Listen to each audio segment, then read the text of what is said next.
Friday night fix is ready, here we go. Watch me scramble to complete a 3-hour show. We'll talk about lives and what's on your mind. Never know what will come up this time. We vibe and we chill, including spirited debate, but we do it with love and never with hate.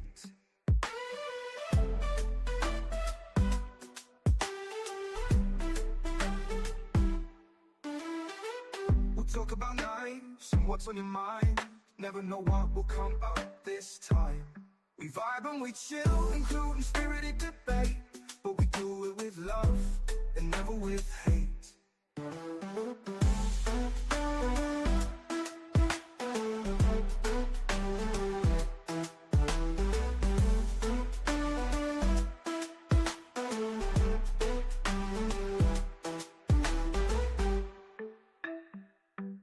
We vibe and we chill, including spirited debate, but we do it with love and never with hate.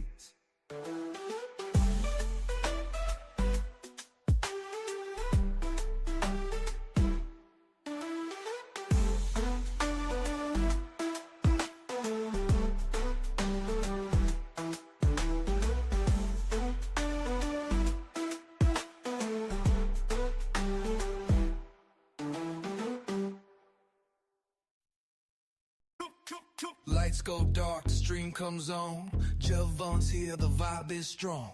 Click and clack, the steel in sight. Every edge sharpened, Friday night. Night flicks dance under the light. Blades that shine and cut so tight. Handles spin and edges glide. Friday night flicks worldwide.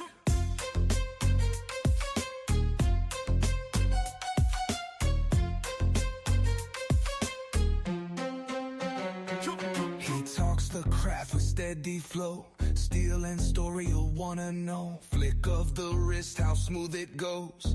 Every frame a master show. Night flicks dance under the light. Blades that shine and cut so tight. Handles spin and edges glide. Friday night flicks worldwide.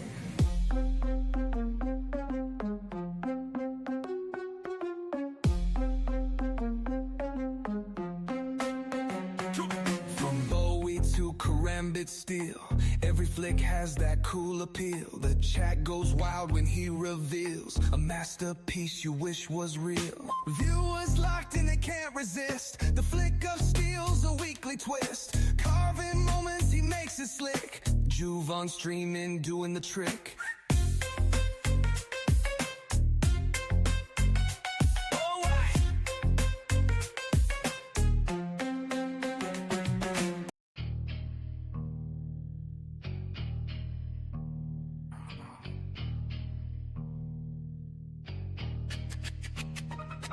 Got the Scully in the house, it get cold in here.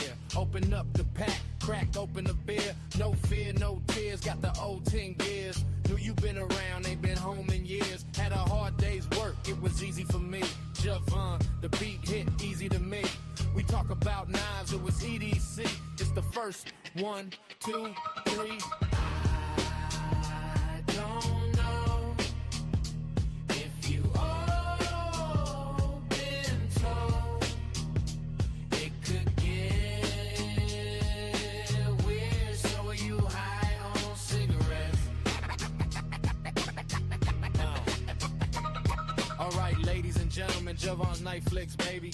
Friday Night Flicks, baby. The first ever episode, we are getting it cracking like we say. Shout out to my co-host, Miss Evelyn, let's get it, let's go. Yo, it could get weird, so are you high on cigarettes?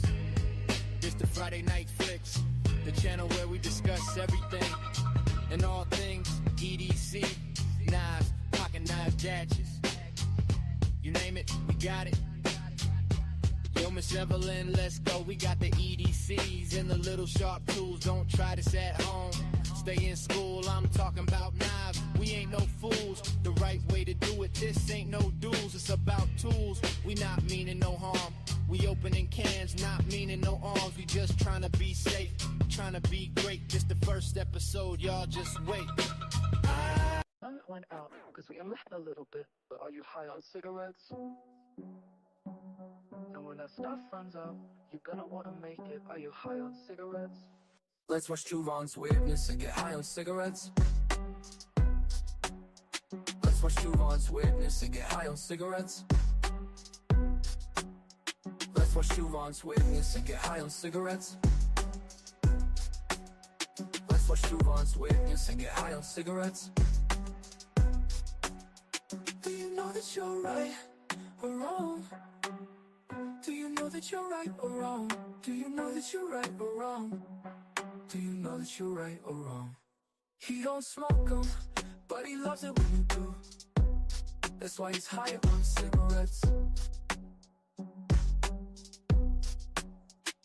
And if you find him, you should.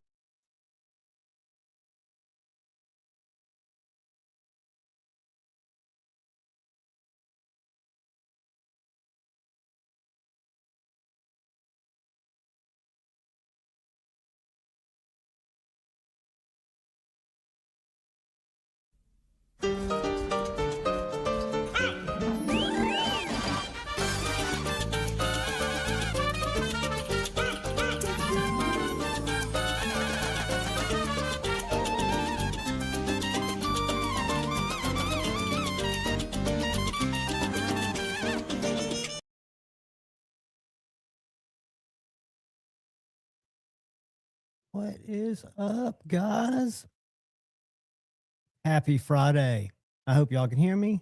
I hope my mic's working. It's been telling me it's not working, but I think it is now. I can hear me. I hope y'all can hear me. Good to see everybody. Welcome to Friday Night Flicks. I'm going to say hey to everybody real quick. B Shady was in the house earlier. What's up, B Shady? Marco, yay. Always here early. What's up, Marco? Got Neil McKenzie, channel member. What's up, Neil?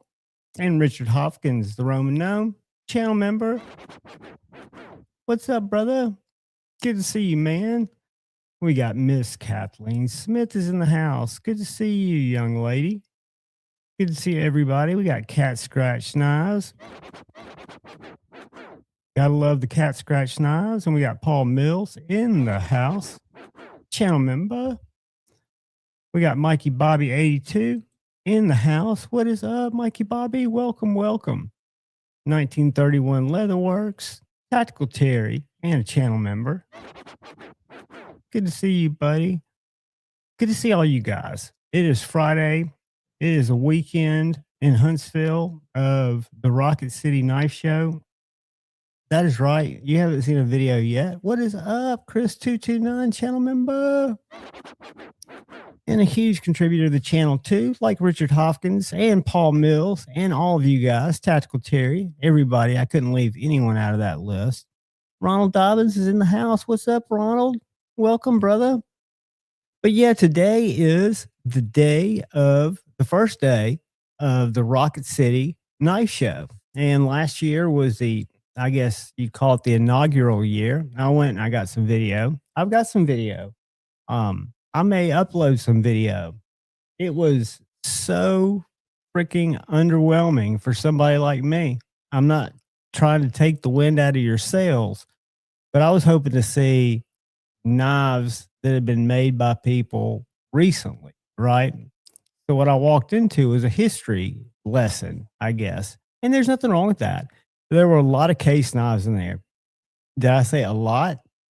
I guess because tables were made more available and they were made more affordable, there were a lot of people in there that were talking to me like I should know who they were, but I'm not on Whatnot, so I don't know who they are. But they're these old guys that sell, I call them knife slingers. They're case knife slingers. And there weren't no deals to be had in there, but I wasn't looking for no deals because I wasn't talking no case knives. I was looking for stuff like driver defense, which I did. And that's one of the reasons I'm going to put the video out, because he probably sold out 20 minutes after I left. But he is a fantastic maker. I own 2 of his pieces. He's a rock star of a guy. I bumped into Mud Dog Forge. I've got one of his knives in my little thing behind me. Ash is local. We'll look at his Instagram here in a little bit. And Black Star Designs. They were there.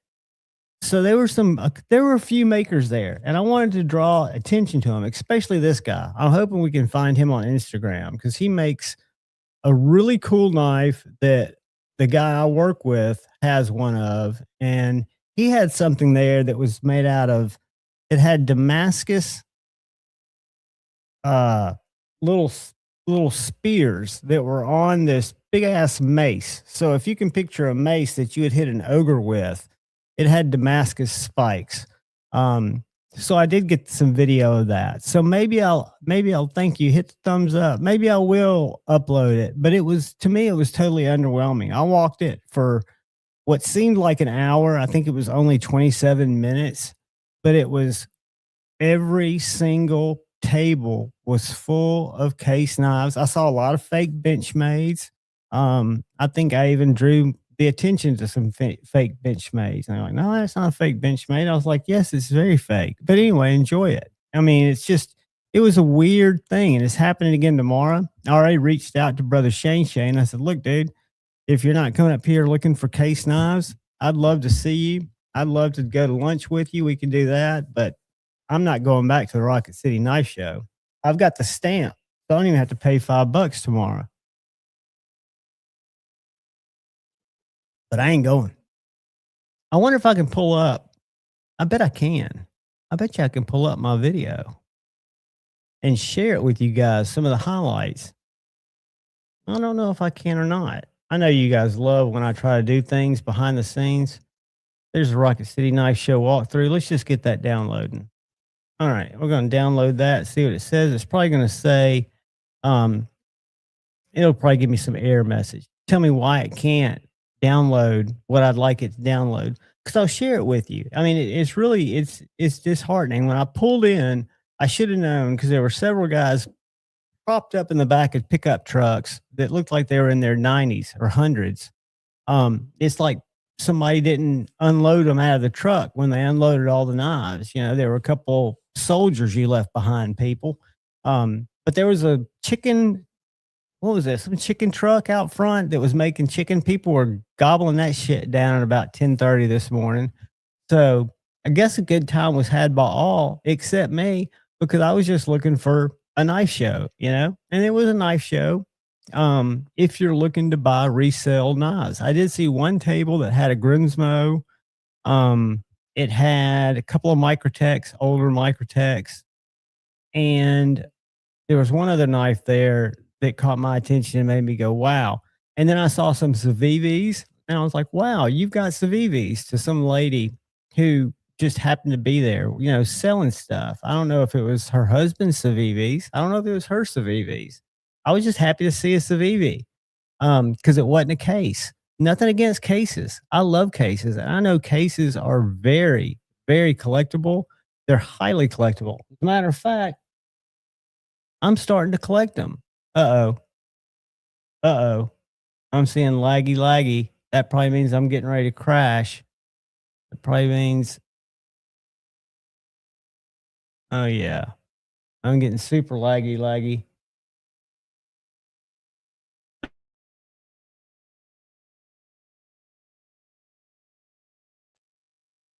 This don't crash us, nothing will.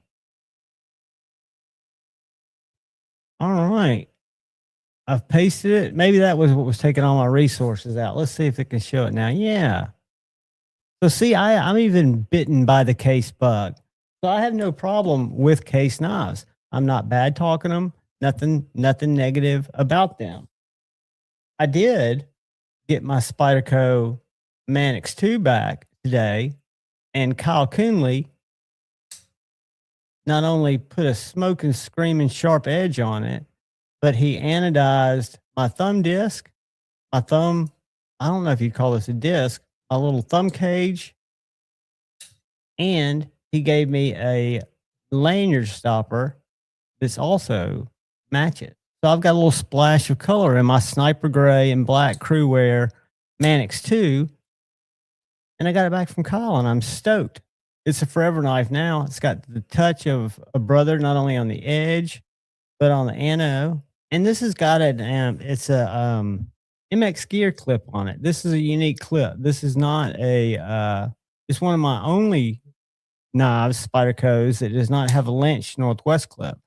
So I'm a big fan of Lynch Northwest. I think it's just because at the time I got this powdered black and it matched, and I haven't changed it out yet. Hey, Autumn Wind, what's going on? But I'm glad to have this back. I want to thank Kyle in person. Hopefully Kyle will come in. And I've got some cool knives to show you guys. I got some knives in from my buddies at TKL. This little Puko, I think that's how you pronounce it. Pukko, a Puko. It's like a Puko. The blade is, it's short. It's a short little AEBL blade on their Agent Series handle, which is just a nice linear handle with, this has got some kind of really grippy G10. But these are nice little knives. I've got one that's a Warncliffe. These are designed to be get off me, close concealment, hide it close to your body. And if you just need it to get somebody off you, it's there, right? A really neat little knife, but this has also got EDC applications. I was able to cut a lot of material with it in the unboxing, which went out today. It's a slicey little knife. I don't know if I'd carry it to my next cardboard cutting party, but it's definitely slicey enough for an EDC knife and pokey and stabby enough for a gas station. Don't take my Slurpee knife. Very nice little knife. And then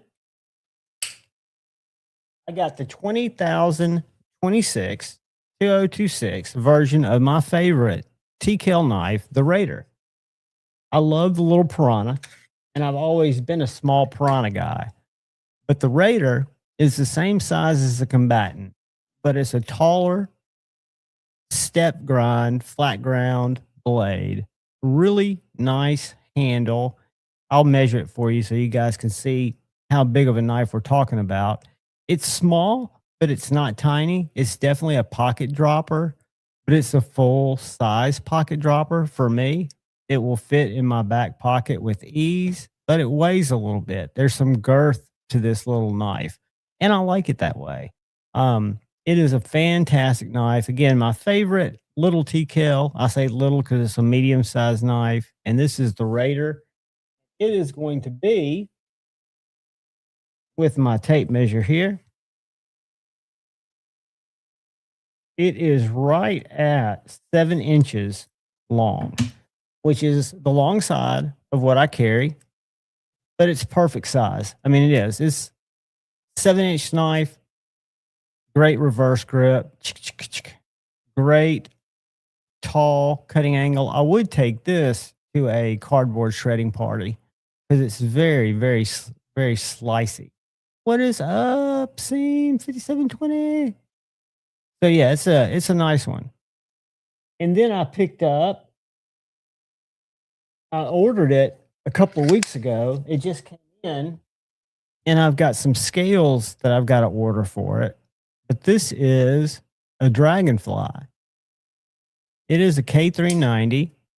Whoops. Why am I not flicking it right? I don't want to cut my finger off. It is a K390 Dragonfly. It should be flipping out, but for some reason, I'm not. I'm just going to want me to cut myself. There we go. K390, little Dragonfly, Warncliffe. Super slicey. I love this little knife ever since I put the titanium scales on my ZDP 189, and I failed at that scale installation. I took it from this and tried to put it on, a new knife, and I put this screw, or I put this part in last. I had these two set. I had my blade lined up, but I was trying to place the spring last, which is a huge fail. I've seen what I've done wrong. I've learned from the error of my ways, and now I just need to get another titanium set of scales, which I'm ordering probably tomorrow. I can't use my Javon 10% off because I've got a 15% off coupon by giving him my text information. We'll see if they blow that up and they abuse it. I'm sure they will. But I'm going to get 15% off $99 set of scales, and I'm going to set up this little K390 Dragonfly as a sweet little carry. Love it. And then I think something weird happened on my little moon today. I think I've either lost a detent ball, I need to take it apart, or it just totally broke in, because now I can snap this thing over effortlessly. This is a small little EDC knife, titanium and M390. It's got very little detent whatsoever, and it used to have detent. It used to be kind of hard to snap, so I don't know if the little ball fell out. I'll have to check it. I like it better now, to be honest with you. I don't know if it's just done what it's going to do, but I have a feeling if I take it apart, it's going to be missing a little ball, even though I've got the adjuster there and I tried to tighten it up today to see what was going on, but we'll see. I like it because I can give it the reach over now, but it seems like I shouldn't be able to fling it open like that. It's a small little knife, but I can fling it open, which I used to couldn't do that. So something's gone wrong with it. I'm not that worried about it. I'll reach out to them. They probably won't want to do much about it. They're across the ocean, but it is what it is. I will show it for what it is. This is a killer little knife. On the other hand, this is a Big Idea Design Company Overlook. It proved to me that you do not have to have a full-sized knife in your pocket to feel like you're carrying a full-size knife. This little knife is plenty of knife for me on the EDC. I've carried it to work several times. It is a great knife, has a perfect clip, just two little pieces of titanium, a little piece of N390 there, has crispy detent that's just banging. Feels great. Excellent little blade. It is the year of the little blades in 2026. I'm learning that I don't need a huge knife to get my jobs done. I do love the Kaiser Serpentine, which is just a fantastic full-size knife. If you're looking for a PM2 size knife and you want to spend under $200 and you want an LMAX full, tall, flat ground knife with titanium and micarta, it's just a really well done piece, in my opinion. I love the Kaiser Serpentine. It is a winner. Great full-size knife. Carried this a bit, and I traded for a knife that I'm carrying today. I traded for, I think this is an Umnenzon. Maybe it's not an Umnenzon.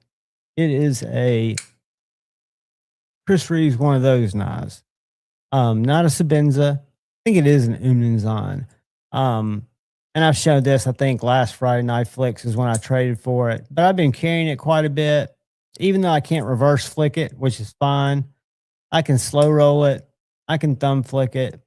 I really like this knife. It's just a winner, in my opinion. It cuts well, carries well. It just feels like a solid couple of pieces of titanium and a piece of S45 is what's in the middle of this one. This one's not Magna Cut. It's a few years old, but it has got a little copper stopper, or not a stopper. It's got a little lanyard thingy there that you can put a lanyard through if you want to. It's got an aftermarket clip that I really like. I forget whose clip that is. He was trying to tell me. Really like this knife. And I'm carrying in my back right pocket my Creeley Blades Minnow. I love this little guy. It's a small little 5.5 inch knife, but I can get a full 4-finger grip on it because it's just got such a nice 3D printed handle. You can also get these handles in G10. Absolute winner of a little knife. I love to carry it. I love to use it. I cut a lot of packages open with it. Open a lot of cat food with it. Keep it in my back pocket. Goes in and out seamlessly. Doesn't scare people when I take it out. I do have to be careful not to jam it in my ass, which is what I'm doing now. Because to jam it in one's ass is not the name of the game. Bang.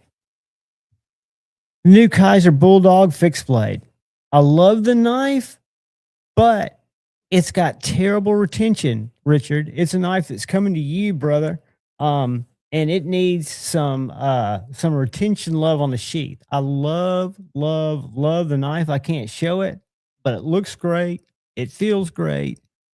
The sheath retention is terrible. What I love about the Kaiser fixed blades that they're shipping out is they're shipping them out with both the belt attachment so you can hook it to your belt, and they're shipping it with a pocket dropper clip so you can adjust it.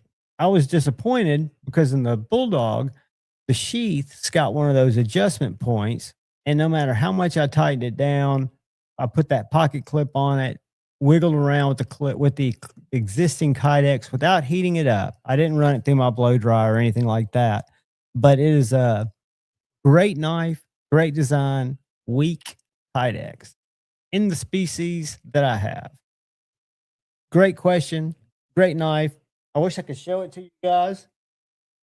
I will be able to next week because there may not be. I've got a meeting at the house here on Sunday at about 2:00. So I could be plenty over in time to do a members giveaway, and we will do that if I can, but I haven't scheduled it yet just because of that. The Kaiser deckhand is a sweet one. I've actually got it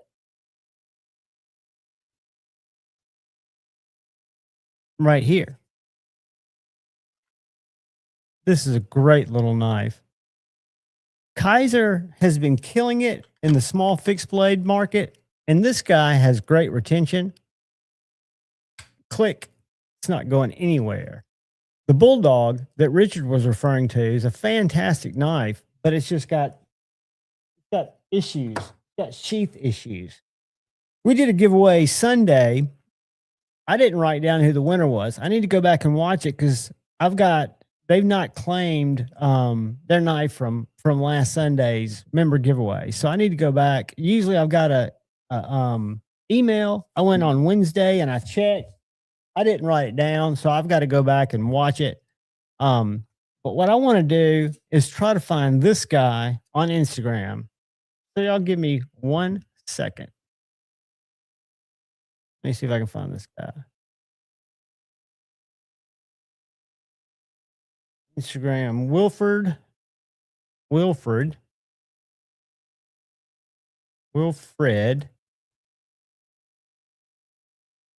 Richards. Here we go. All right. Now that sounds like a kind of not a very cool name, right?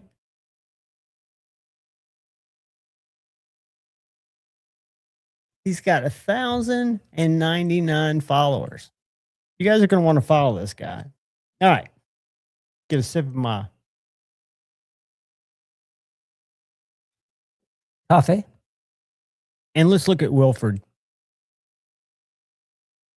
I met him. I met his work from the guy that I work with. This piece right here is what I saw today. That piece.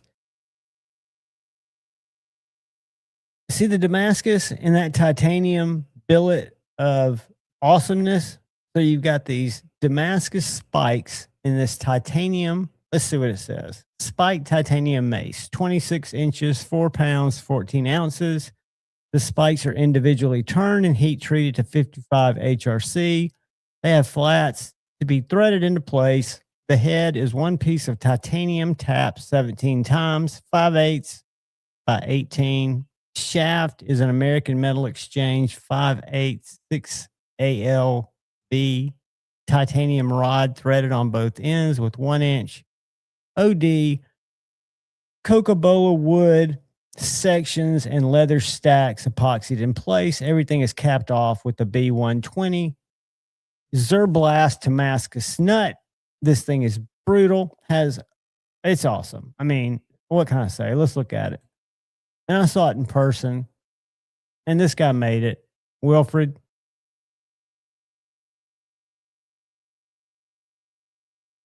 But this isn't what makes Wilfred cool. I'm going to show you this little scalpels that make Wilfred cool. And he can make shit like this. I mean, look at that piece of titanium. Just, yeah. It's a brutal tool. All right. So I'm going to drop Wilfred's name in the chat. So all y'all, if you will, if you're on Instagram, can go give him a follow. You'll be glad you did. He's got cool shit. As I'm getting ready to show you, this is a bally song. I'm not into bally songs, but the guy I work with is, and says that he makes some of the finest bally songs. The handle's one thing. I'm not a bally song guy. Look at that blade.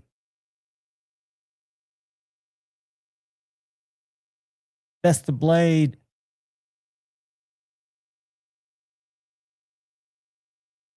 Can you see that copper-mide Damascus? Just awesome shit. I mean, the guy, and what I want to show you is this little spike thing, because the bally songs are cool. I'm not into bally songs. However, he makes these.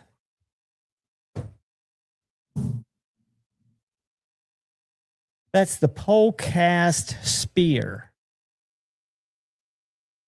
which is copper mine blade, crystal titanium and grade 5 titanium, Soviet bakelite, which I guess is this wood,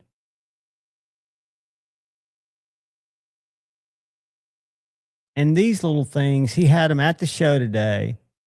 It is absolutely awesome. There's one right there. It's like a bally song. That's a custom. But it's like a bally song without anything to swing.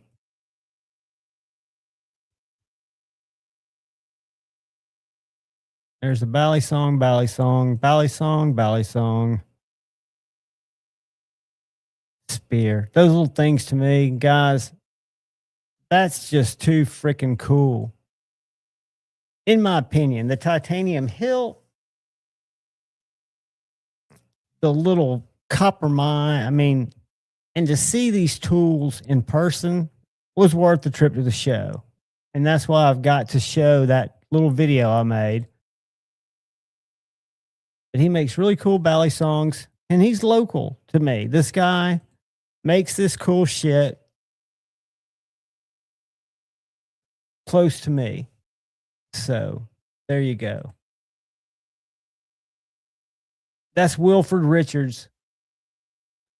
And you guys should give him a follow because he makes some absolutely cool stuff. That's him, that young guy, that young fella right there. This fella right on the left is Wilfred. And he makes all that shit by hand.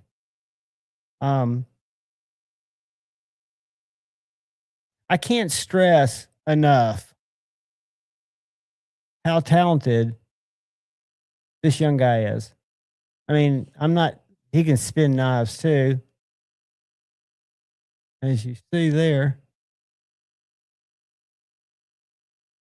But as a maker, as a just young gentleman, just a nice kid,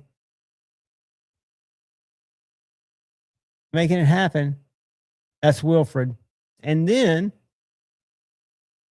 if we stay over here, let's go to Dustin.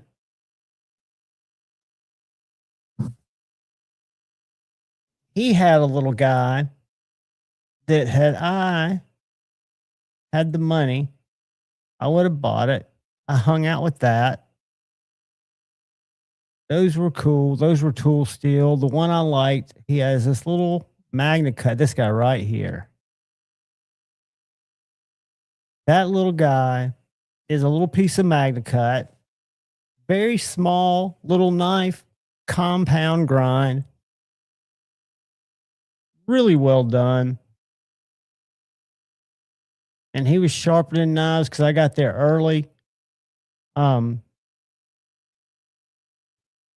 This is actually his knife. One of my pictures from down at the shop, but he had some beauties there. And then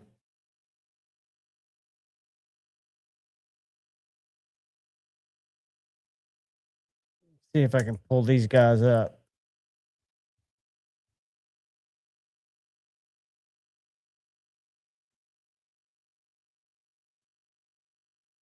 That ain't it. That ain't it. Not cars. Black Star Design. Duh. Hold on. Black Star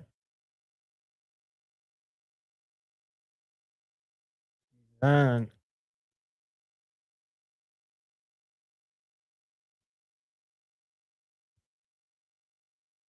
Hold on. I'm trying to read their card now.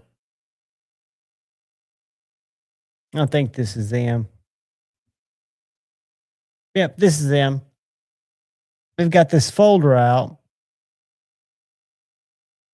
Looks like Ray getting it.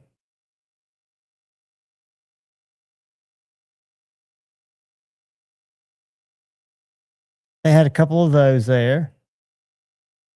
Very cool knife. Different.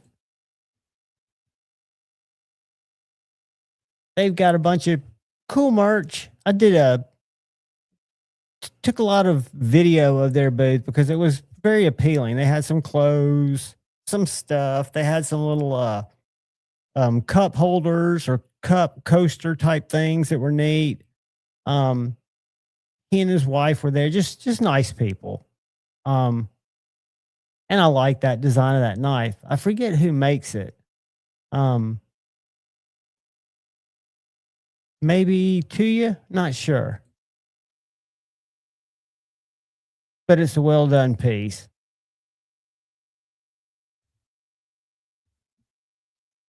It doesn't look like the blade would fit in there. I'm just not a flipper only guy.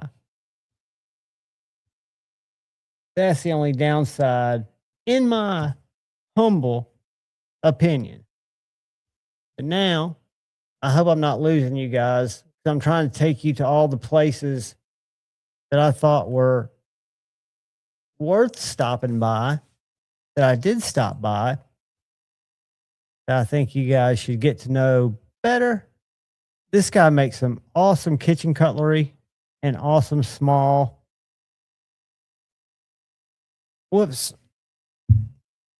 Make some small little fixed blade knives. This is Mud Dog Forge. I didn't see his slingshots. I did not see those. He had a couple of runts. I own one of his runts. Let me see if I can find a picture because I'm sure not going to dig for it. But he forges all this stuff, makes really nice pieces. I think I bought my runt that looks like this knife over to the left for about $150 last year. That's Ash, the guy on the right. He is just a low-key, humble knife maker with a lot of skill, a lot of drive, and I'd love to find him more customers. I'd love for you guys to, I'm going to drop his, I think I dropped him in the chat already, but y'all give him a follow. If you're looking for a kitchen knife, if you're looking for a sword, a dagger, he makes really cool stuff. That was last year's booth. But it looks like he trains people. Looks like he's giving a demonstration there. Making a hatchet or an axe the old-fashioned way. Just cool stuff. Just cool stuff. Cool people. The that weren't selling cases. So, brings us back to cases. Let's see if I can get this video to play in the background without taking too much of my resources, and I'll show you guys around the Rocket City knife show. See what it's going to do here. Let's see if it's going to have enough.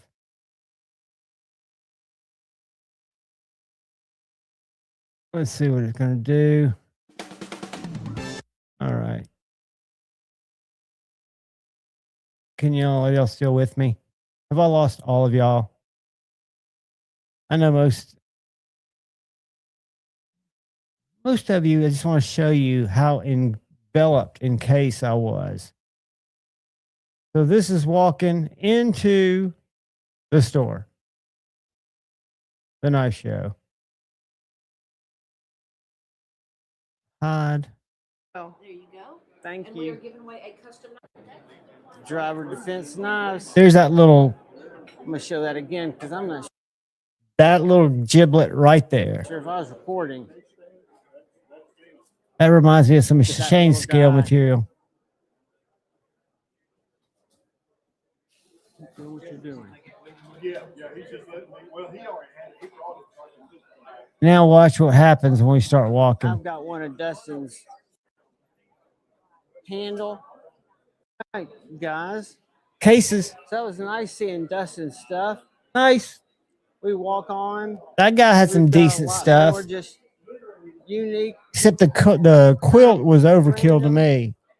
Keep in mind, I've got ADHD, and to me, all those knives against that green quilt made it hard to see how pretty the knives were. I think that was to their detriment, but I'm sure other people enjoyed it. I'd almost go back tomorrow to look at his knives. Knives, this little Austin. But the quilt gave me the boogers. Small fixies. It just seemed too cluttered, even though it wasn't. So I got the fuck out of there. Excuse my language. Buck Island traditional knives.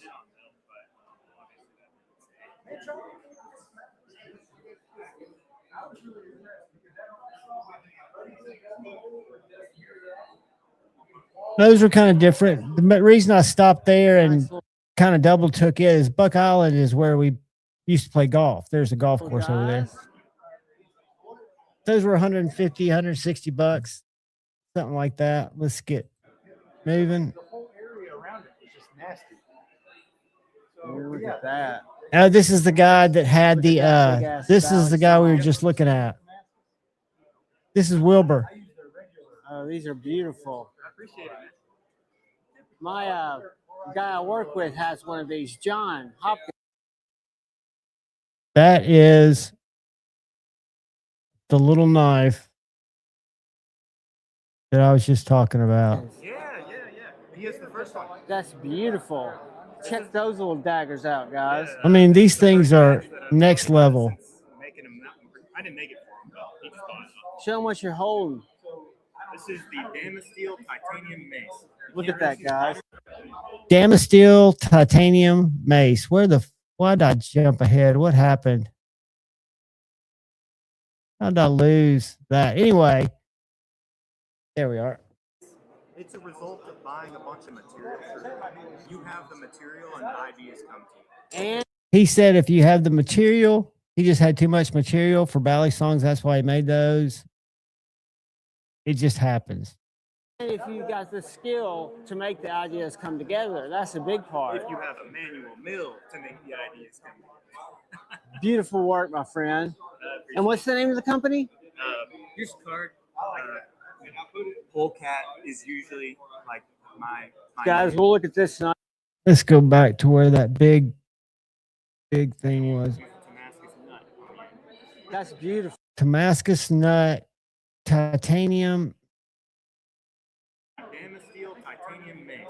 Look at that, guys. Too much anymore because I destroyed a bunch of watermelons and pineapples. Wow, look at that. Those are Damasteel and titanium. The head is titanium. The internal shaft is titanium. We use a Damascus nut. That's beautiful, buddy. Your work is exquisite. Anyway, so get past him, and this is Black Very Star. cool, buddy. I'm so glad to see you guys around. Are y'all doing a lot of work? Yeah, been staying busy. Make sure you get yourself some stickers too. I didn't get any stickers, Forge, but last year when I was walking by, I picked up a runt.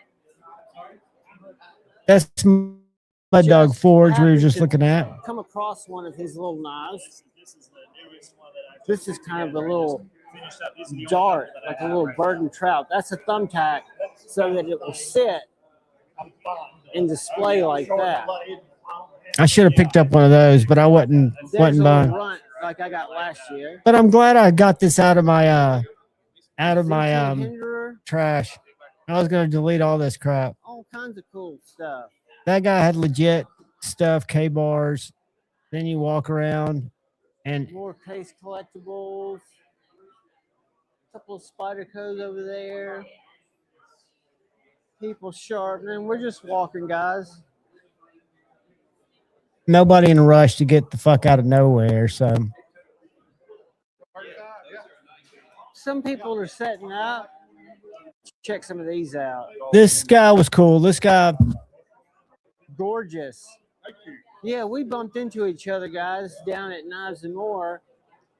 Look at that little slip. Look at the cleanness of that. he It is makes striking, mats, man. art. Guys, that's So his like Whatnot pictures. app. That's where he sells a lot of this stuff. Check Lot some of- of these out. Those are some of his desk mats. Thank you. Beautiful stuff, man. Very, very nice. I didn't have A lot time of to people look at down this. Here are trading in old vintage cases, understandably so. There are a lot of them down here to be had, a lot of them to choose through. But that's what it all was. Display.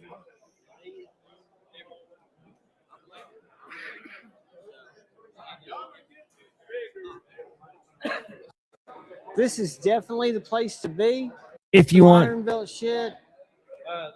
Not let me see. neat stuff. I mean, if you're a case collector or you're into case goods, we found your place. If you're into modern built shit, not so much. Some cool makers here. Friday night. Anyway, Some good guys. let's see if I can make that go away. All right, how do I stop sharing? Let's make this go small. Turn it off. How do I stop sharing? Uh-oh, there we are. We're back. What's up, guys? Yeah, that was it was the camouflage. I think it was part of the foliage look where they were trying to make it look foliagey, but it was just hard to see the knives that were in there. And there were some cool ones to be seen. Unfortunately, I was holding a gimbal and I had my little pack on my shoulder. So I had one hand I could manipulate stuff with, but not enough to go through and get at it. You know, it was too much.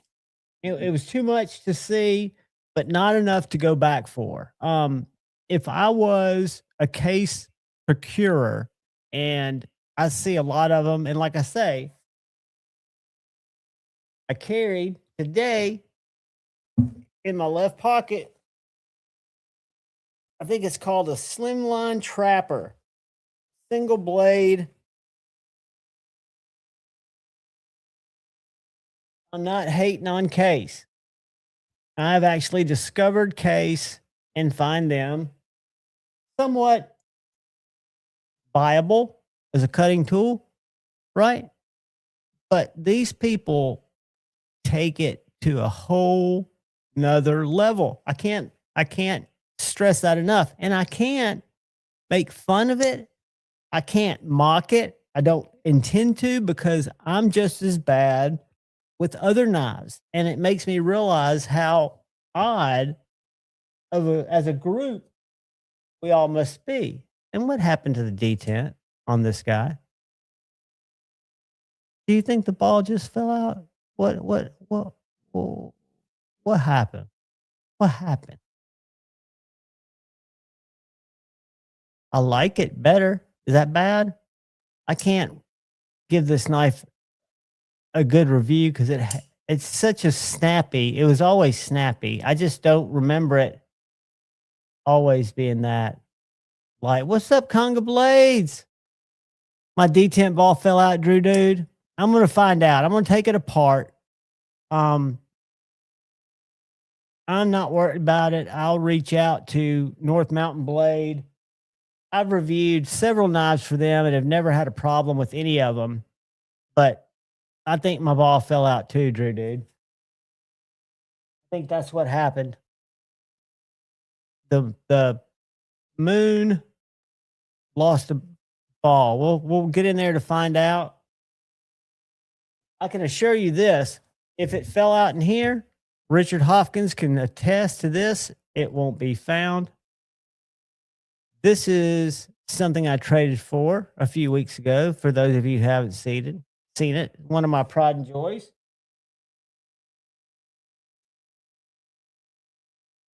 It is I want to say it's a number 47 Viper, Great Eastern Cutlery. Could be wrong.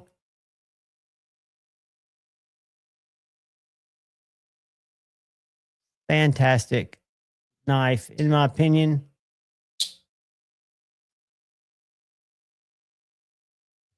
In my opinion.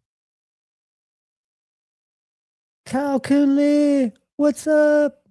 Take your time, brother.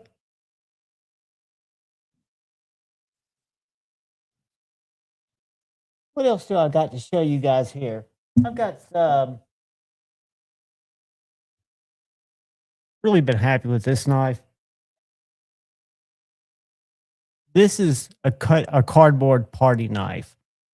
If I was more of a stay-at-home cook guy, or if I was like Richard Hopkins, this would be a great knife for them to use to prep food around the camper. This is the tried and true by Kalari Customs and Alex Steingraber collectively. Very thin. The only other K390 I own besides my Dragonfly, with a Kyle Coonley edge, my Carter grips, and a Joe Lancelot leather sheath with his Lynch custom clips or clip. Speaking of Lynch blades, Swift 6. If there was a knife of the year so far, nothing's passed this guy up, in my opinion. I'm loving this knife. It's crew wear.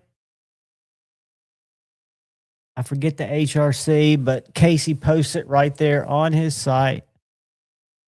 The design, when you look at one side, it says Smith on it. That is his CAD designer or shop manager who came up with this design. So it has his maker's mark on it. It wasn't an outside designer. Got a hidden lanyard hole. Full tang. Crew wear. Love it.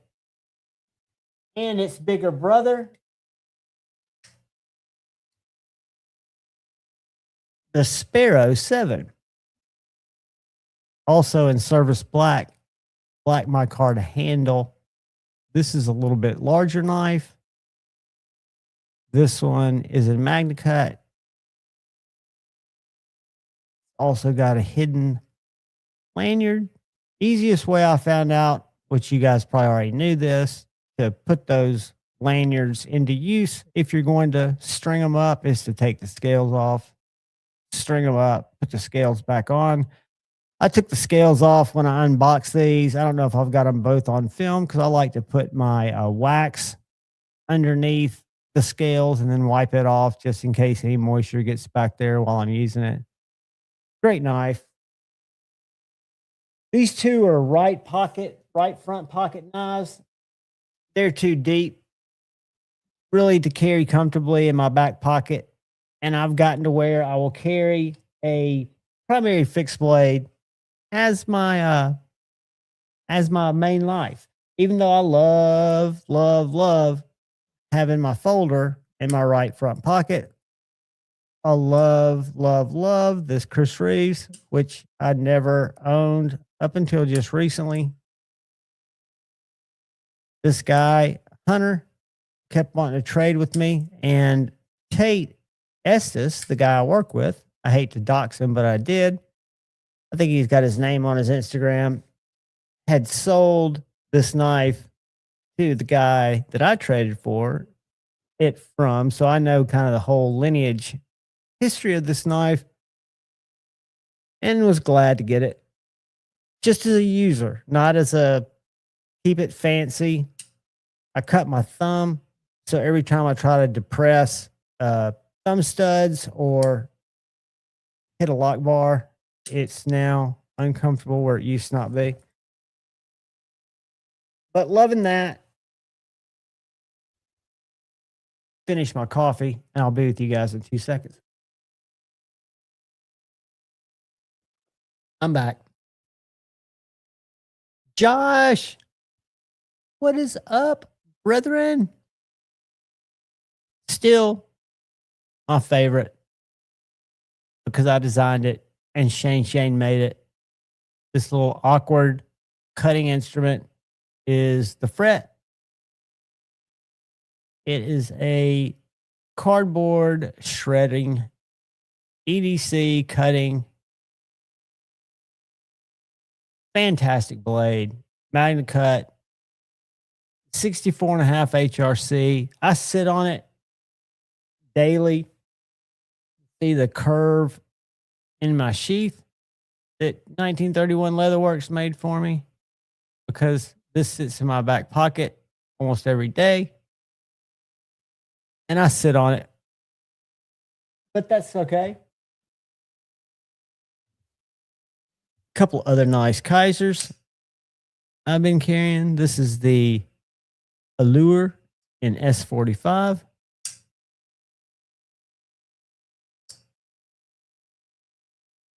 Very nice design.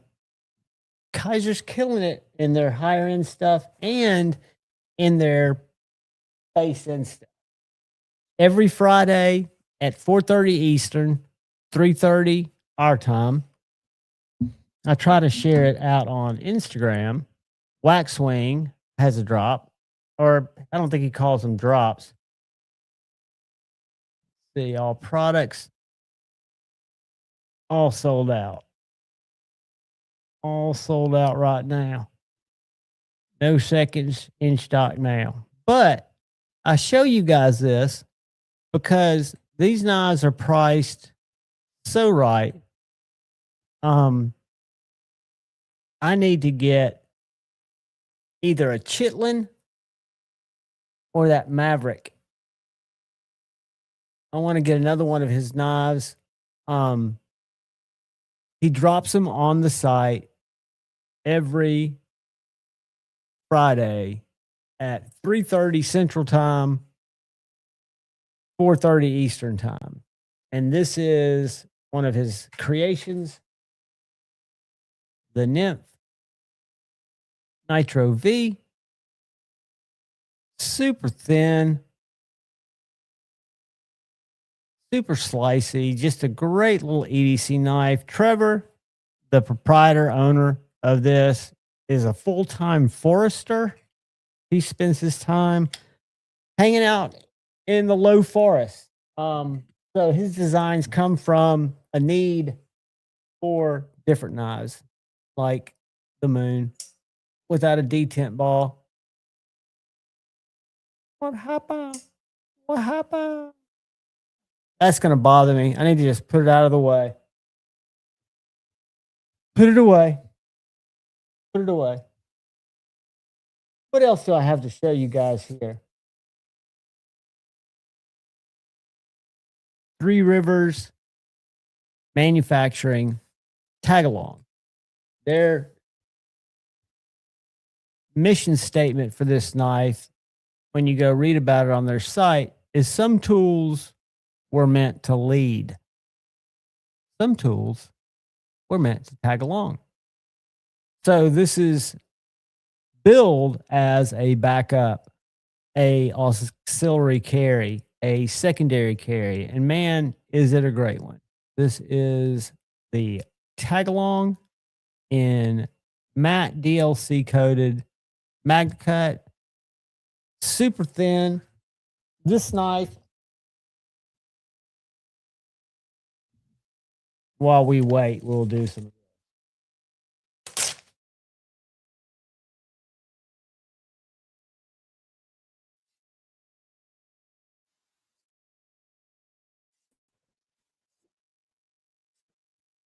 What's up, dude? Uh-oh. What's up, buddy? How we doing? Doing good. How are you? Doing well. I was just cutting. Hey, man, I love what you did to the Mannix. Oh, cool. I Glad you like it. Love it. How'd you think of it? I figured being all black, it needed some color to pop. I love it. Pops perfectly. Feels better too. I tuned it too, and yeah, you tuned it. I cleaned and polished the washers because they were nasty. Dude, I mean, it definitely feels like a totally different knife. I guess that's what happens if you actually care for something right. Did you hear my disappointment with the Rocket City Knife Show? No, what? I thought you were going tomorrow. No, we went today. I'm probably gonna.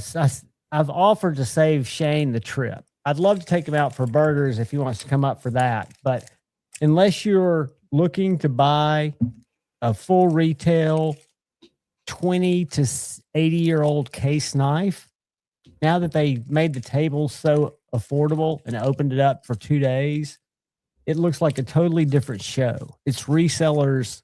It looks like a flea market. And I don't know what flea market that sell a lot of knives look like. I just know I saw more fake Benchmades there than I've seen at one place. Yeah. That's some bullshit. Yeah. And they were sold alongside people that had, other stuff that it made you wonder, K bars, big fixed blades, but not expensive stuff. I don't think they were trying to get Benchmade prices for them, even though they were in Benchmade looking boxes. That's still scummy. It's very scummy. And I filmed it, and I was telling these guys after I left, I was so disgusted. I threw all my footage in my trash, but I didn't delete it.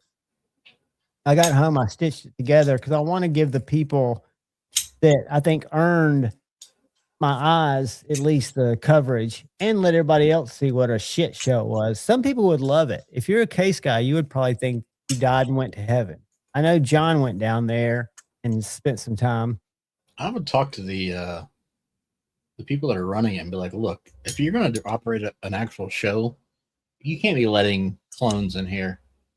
Yeah, I don't know. The problem is the ladies that I had contact with when I went in, because I thought about saying something to them, but they were just volunteer ladies, right? I don't think they had any bearing. I have access to the guy that puts on the show. I'll just have to see him at Knives and More when he comes and sees John, and talks to him about the numbers this year. I'll say, hey, dude, I'll tell you what I noticed. Now, there was a guy that had a table full of some legit shit, like Grimsmo, Holt Haptic, several old Microtechs. He probably had 30 knives that he was trying to get very fair prices for, but they were legit.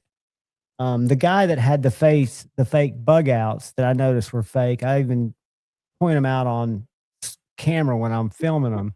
He had a ton of other stuff. He just had like Tupperware full of different knives. Well, they make clones all those knives you just talked about too. Yeah, but I don't think this guy, he had his card and he had his WhatsApp. Everybody's doing this What's Not or whatever it's called. What's that app called? What's Not or What's app? Screw that. I've jumped into a couple. I know Richard uses it. And I think you can get some pretty good if you like auction paste stuff, which I really don't. Ryan Ellis, what's up, brother? I don't know. It comes across as very like Temu scummy. Like in the way they started off, I didn't like it because it was like a pyramid thing where like everyone was getting credits. If someone joined and used your link, then they would get credits. And then it was like, then they got a link and then they could get people to get credits for them. They could get money. And it's like, I don't know, man. Well, I'll tell you I'm not all about that. Me neither. And I'll tell you who's jumped all into it. And I'm sure it's opening them up for all kinds of future hacks are the baby boomers. These case resellers. These guys look at me like I should know who they are because they've got 30,000 and whatnot followers. I'm like, I don't use that app. Well, you need to. No, I don't. I don't buy case knives. I work at a knife store. Well, we have auctions every Tuesday, Wednesday. We get, I forget how many thousand people. I don't want to go, how many are bots? And who cares? First of all, nobody. And if you're there, I guess they're there just to put out. That's what they seem to be doing. They seem to be having a table with all their case knives. Yes, they wanted to sell their case knives, but they wanted to sell their come buy from me every Tuesday and Thursday or whatever their day. Exactly, Richard. Or I'm sorry, exactly, Joe. Exactly. That's what it comes across as. Very disingenuous, very fake, and just like I know there were people talking about like they were people on there. What was that? I can't remember that. Was it Kaiser or it was some foreign knife that they were putting on there for more than retail, and they were selling them on. I'm like, that is disgusting. It is. It's unfortunate. It's very unfortunate that those guys, and I'm afraid these old boomer types are getting suckered on both ends. Yeah, they're able to sell and bring people like them into the app, but at the same time, they're probably going to click on shit they shouldn't click on. Did you see this earlier, Kyle? Well, not only that, but they're getting taken advantage of because they don't know their clientele. Most people don't know what the hell they're looking at. It's the people that are probably spending their bingo money and their slot money on auctions. Exactly. This is Wilfred. Wilfred lives close to me. That's a billet of titanium with it's a pretty wild mace. It is very wild mace. And I was going to show you, this guy makes bally songs. First, I want to show you Wilfred because he makes these handmade bally songs, which don't do much for me because I'm not a bally song guy. But I did see one of what he does with extras. And if I had a few $100s, I would have walked away with one. Because look at this. Hold on.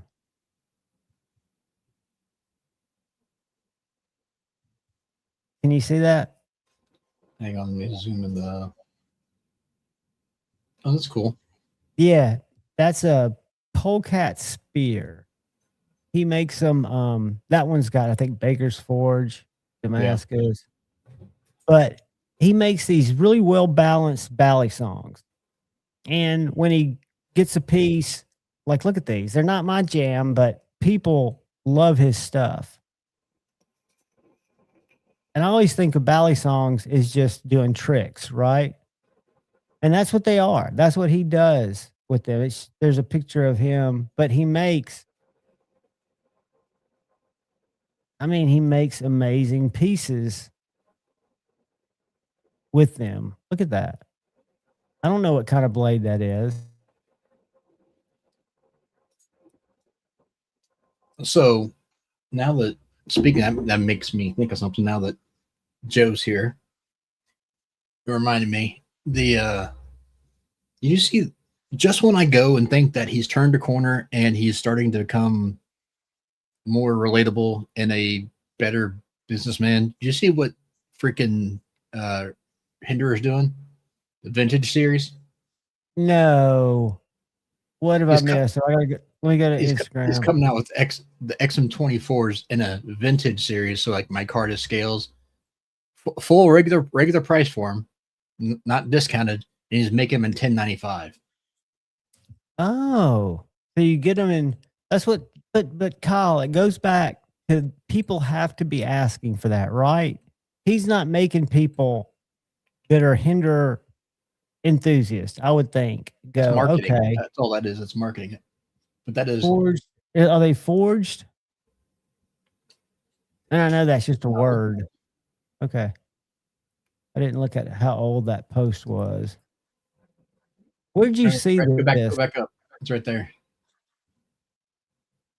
Nope. I'm sorry. My Carta scales. Right here? XM24. No, up. Almost all the way to the top. Right there. I think that's Right. one of them. That's a full track. No, All the right. one in the middle. Okay, I'm sorry. The vintage series XM24 Skinny Bowie is now available. 1095 tool steel with parkerized finish. Huh. Brody, it's unfortunately it's not. He just created this whole new vintage line and he's selling them at regular retail price. So have they landed anywhere yet? I wonder what his marketing team can do so much, right? They can let people know about it, but I wouldn't personally go invest in one. The people that are going to buy it are people who are collectors and think, oh, it's something new, and that's why they buy it. It has nothing to do with whether or not it's a good item or not. And for the price point, that is not only bewildering, but that's downright disrespectful to his customers. Really, I wonder why. Just because he should give a price break. I mean, if you look at the amount of steel that goes into a hinderer, XM24, that doesn't mean shit. The cost of everything. Yeah. I'm thinking of all the different, like the machining, the tooling, the heat treating or lack thereof. Maybe what kind of is he doing extra, like billboarding stuff that would make it didn't look like it. There's nothing you could do to make that worthy. Put a lipstick on it and it's still going to be. Yeah. I mean, the difference in price is substantial as far as the cost. So, well, it does have a special number on it. I know that doesn't freaking die. I know. Well, I'm just telling you that we've got a Battlefield pickup that we've had for a long time. That I'm told someone will eventually buy this well north of $1,000, which I don't understand. The markings on the blade don't look authentic. And then the pucking on the back looks like it was done with a wire brush and some other tools. Yeah. So I don't get the allure, but this is probably similar, the same type of thing. I wonder how many they make. Not that matters. Not that changes anything. What people want. I'll tell you that right now. Those are going to sit around for a while.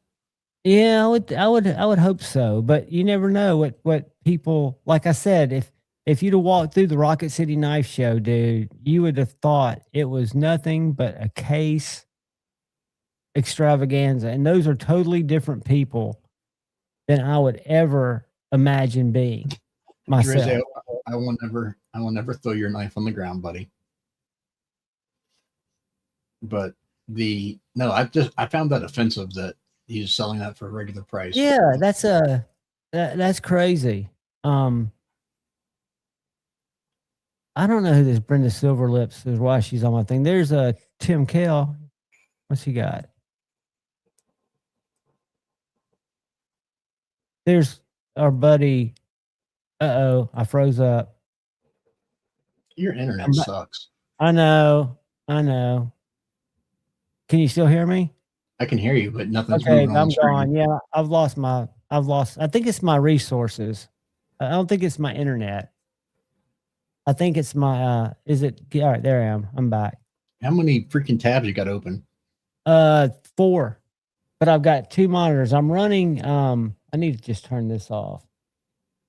I think ever since, even though I only run Chrome, that I was just running something that I didn't know I was running, which was not a Chrome window. I was running whatever Microsoft uses for their browser.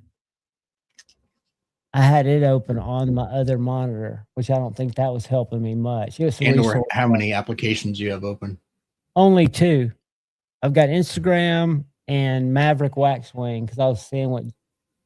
No, I meant applications as far as like programs on your computer. Oh, what I do? Control Alt Delete. No. Well, I mean, if you want to go that direction, you could, but I don't want to. What's the easiest way to look? 'Cause I don't think I have many. I'm not running anything except my Stream Deck. Honestly, I haven't been on a Windows machine in so long. I couldn't tell you how to get to the. Yeah, I shut it down before, like this afternoon. I shut it down while I was gone, so it would just be off, flushing whatever it should be, except for whatever it runs in the background. God knows. But I think if I don't share stuff and I don't try to do too much stuff, I don't know, like, would RAM help me out?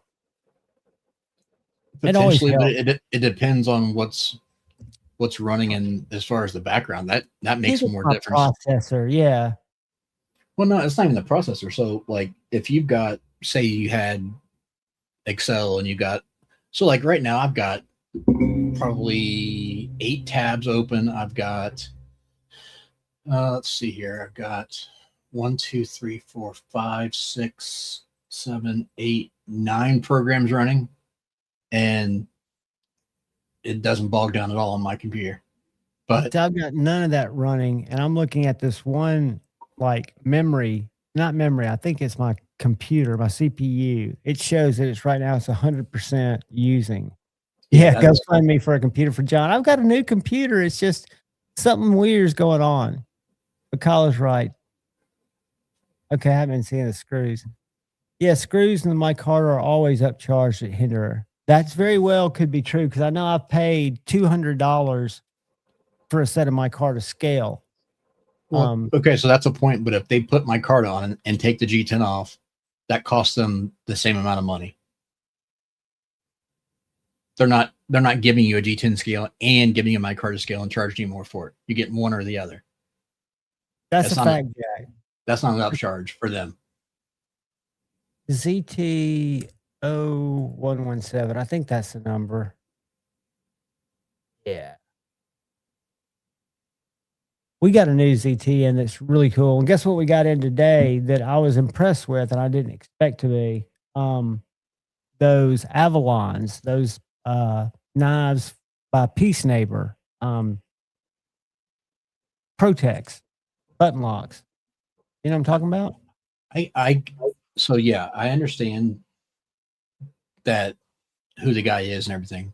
I just don't see the fascination why people care or think something so special just because he did something outside of this. I don't understand that either. I don't understand the fascination. It's like, that's cool. You design a knife. The knife looks neat. That's fine. Well, but people are like all drawn to anything he does because like who he was. I'm like, I think the cool thing was when he first came onto the scene, he wasn't even making knives. It made sense when he did the Civivi. I thought, well, that makes sense. I could see him going to that because he was on Lefty's channel only because during lockdown, when none of them could work, he started that Peace Neighbor, just saying that to people. And so he made the hats and the t-shirts and the crowbars.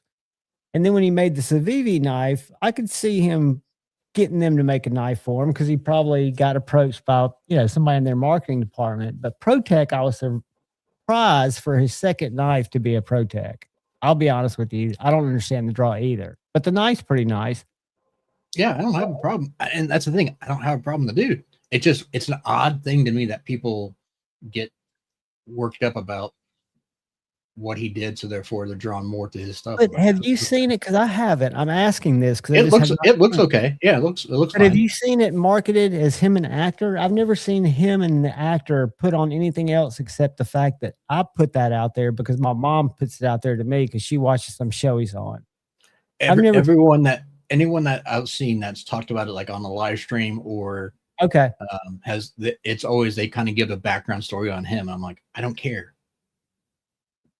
But I don't think that's where I don't know what that's where his design comes from, but I'm not saying where his design comes from. I'm just saying I don't understand the draw to that. But I don't think that if any of us had that same, I think you're exactly right. I think if I had a design that was as good as that design and went to Protec, they're not going to give me the time of day. They don't know me. It's not even that, but why would they wouldn't be like, oh, look, this dude worked for Comcast before and try to sell it as that. It's like, who cares? No, but they're giving him the time of day, don't you think? Because of his political or his Hollywood status, wouldn't you? I mean, I would almost think that you'd have to say, yeah. I can't say Yeah. no. I mean, yes, Rody, yes. And Rody, I wasn't arguing with you on the price. I'm just saying for Rick as to sell the knife, that to them the cost of my Carter versus G10 means nothing. But yeah, and I'm sure that there's an argument to be made that did have some influence or some pull, and that's cool. It had to. But It had to, I would think. I don't see how. But that's fine. Like, I mean, whatever he used to get in the door, that's cool. That's fine. But I just don't need it to be sold to me as that, because that doesn't mean anything. Yeah, me neither. But that's why I wonder if I'm the only person and other people online that are pointing that out. Because when you go to ProTech, it just says a small batch, and then it goes to his Peace Neighbor, which doesn't have anything to do with, unless you recognize him, right? I guess you're right, because all of his EDC stuff is just PPUs and his Civivi design, and I guess he probably got a whole marketing company behind him. I have no idea. The question I have, well, never mind. I'm not going to go there. I just think it's interesting. I think go there. No, it's all right. Who's that dude? That's old Weckler? Goldberg from Mighty Ducks. Oh, okay, I didn't recognize. So he is using some actor stuff. Because this is his basic Civivi stuff. Let's see what he says. He's saying at lunch at work, but I want. Okay, he's talking actor. That's it. He is using that, which is fine. I mean, use your springboard to get your passion out there if that's your passion. All right, fine, Marco. I'll say it. Why the hell would you need to wait until quote unquote lockdowns to know your neighbors to be able to say hello to them? Like, if you don't know your neighbors already, why would that be the time? I don't know. This doesn't add up to me, but I don't have a problem with the sentiment, but yeah, me neither. I mean, it is what it is, and I think it's turned into however you want to look at it. Brand, right? It's all about brand elevation, and you can see it in everything they do in marketing. Which there's nothing wrong with that. That's what marketing's for, right? But I agree with you, Kyle. I think that's what the allure is, even though it's a great design. If you like a pointy, pokey, ProTech light knife, it's nothing wrong with it. I like it better than the Veros, but that's just me. The Vero is probably a better cutting tool. Probably got more thought put into it, at least that way, I would think. I get, so like, I understand ProTech doing some collabs, and that's cool. Like, I like the fact that they're willing to step out there and do work with people. But some of their collabs recently have been kind of weird. Like, the whole, dropping some of them, not doing Emerson's anymore, but going to like doing stuff with Vero, who's never been American based. Yeah, that just seems odd to me. It's odd as in it's a kind of a different fit for the branding. I can see that 100%. Don't you think? And I don't know if we can find this out definitively, but I think for sure Strider pulled the plug on their collaboration. I wonder if Emerson did the same. I wonder if Emerson said, we don't want to do it anymore. Do you know? I said Emerson, but I meant Strider. So I don't know if Emerson actually pulled or not. I meant Strider, excuse me. Strider did pull because ProTech was sad, or at least their PR said they were sad to announce that they were no longer going to be offering the PT and the SNGs. Right. That's what I meant. But they just, I mean, I look at them, and I guess it's from being in that knife store every day and wanting something new to come in. And Spyderco, they put some new stuff out, but like you see the Microtechs, you see the Benchmays, you see different blade steels every now and then, but it's just, it kind of zaps the inspiration out of it, because I'm not seeing a lot of the boutique stuff come through there that we all kind of make fun of, but there's always something new out there to look at. if you stick with the main brands, not a whole lot changes. Yeah, and Chavez. Yeah. So like Giant Mouse, I can kind of understand because they're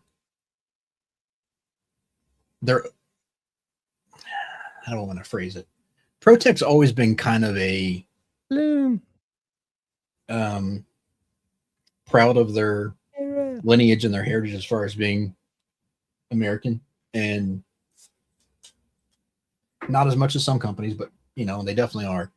And Giant Mouse being European, I can understand them going that route, even though they had a lot of stuff OEM all over the place. But right, it makes a little bit of sense. I can see that. I don't know. I mean, maybe they just want to diversify, which is cool. What's up, Sierra? What's up, Dawson? But we're just not seeing a lot of products. It doesn't seem like from the big. I mean, I'm trying to think what's Spyderco really releasing. Different steels, I guess.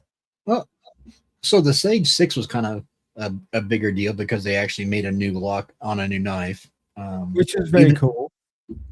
They've done a couple. The Bodacious was new, although it was kind of a spin-off of already a Shaman. That whole Edgerati thing.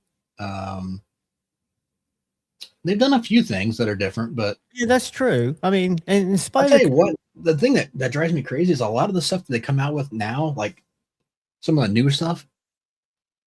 I like some of the designs, but they're only making it in like their cheaper stuff. So like the Mantra is a new one.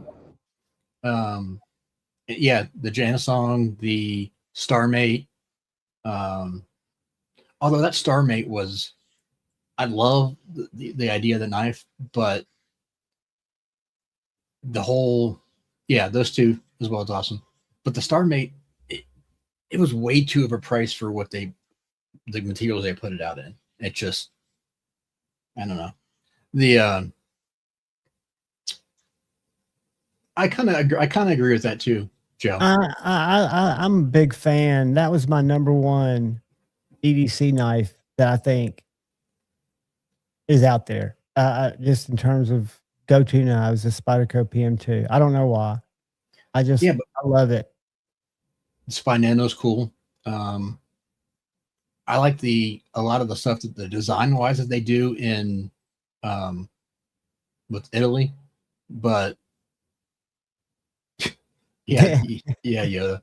But the issue on that though is they re-released it. It was already out before, so it wasn't like it was a brand new knife. So they had the opportunity to use modern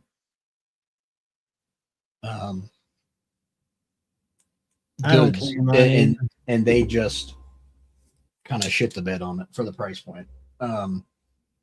The Mantra, I really like the look of that knife, but it's a 8CR13 Chinese, and I'm like, God, why? Like some of the knives, if they were to make that knife in like the normal line, even if it was in like something that I don't really care for, like S30 or Spy 27, then it would be an awesome knife. It's just that.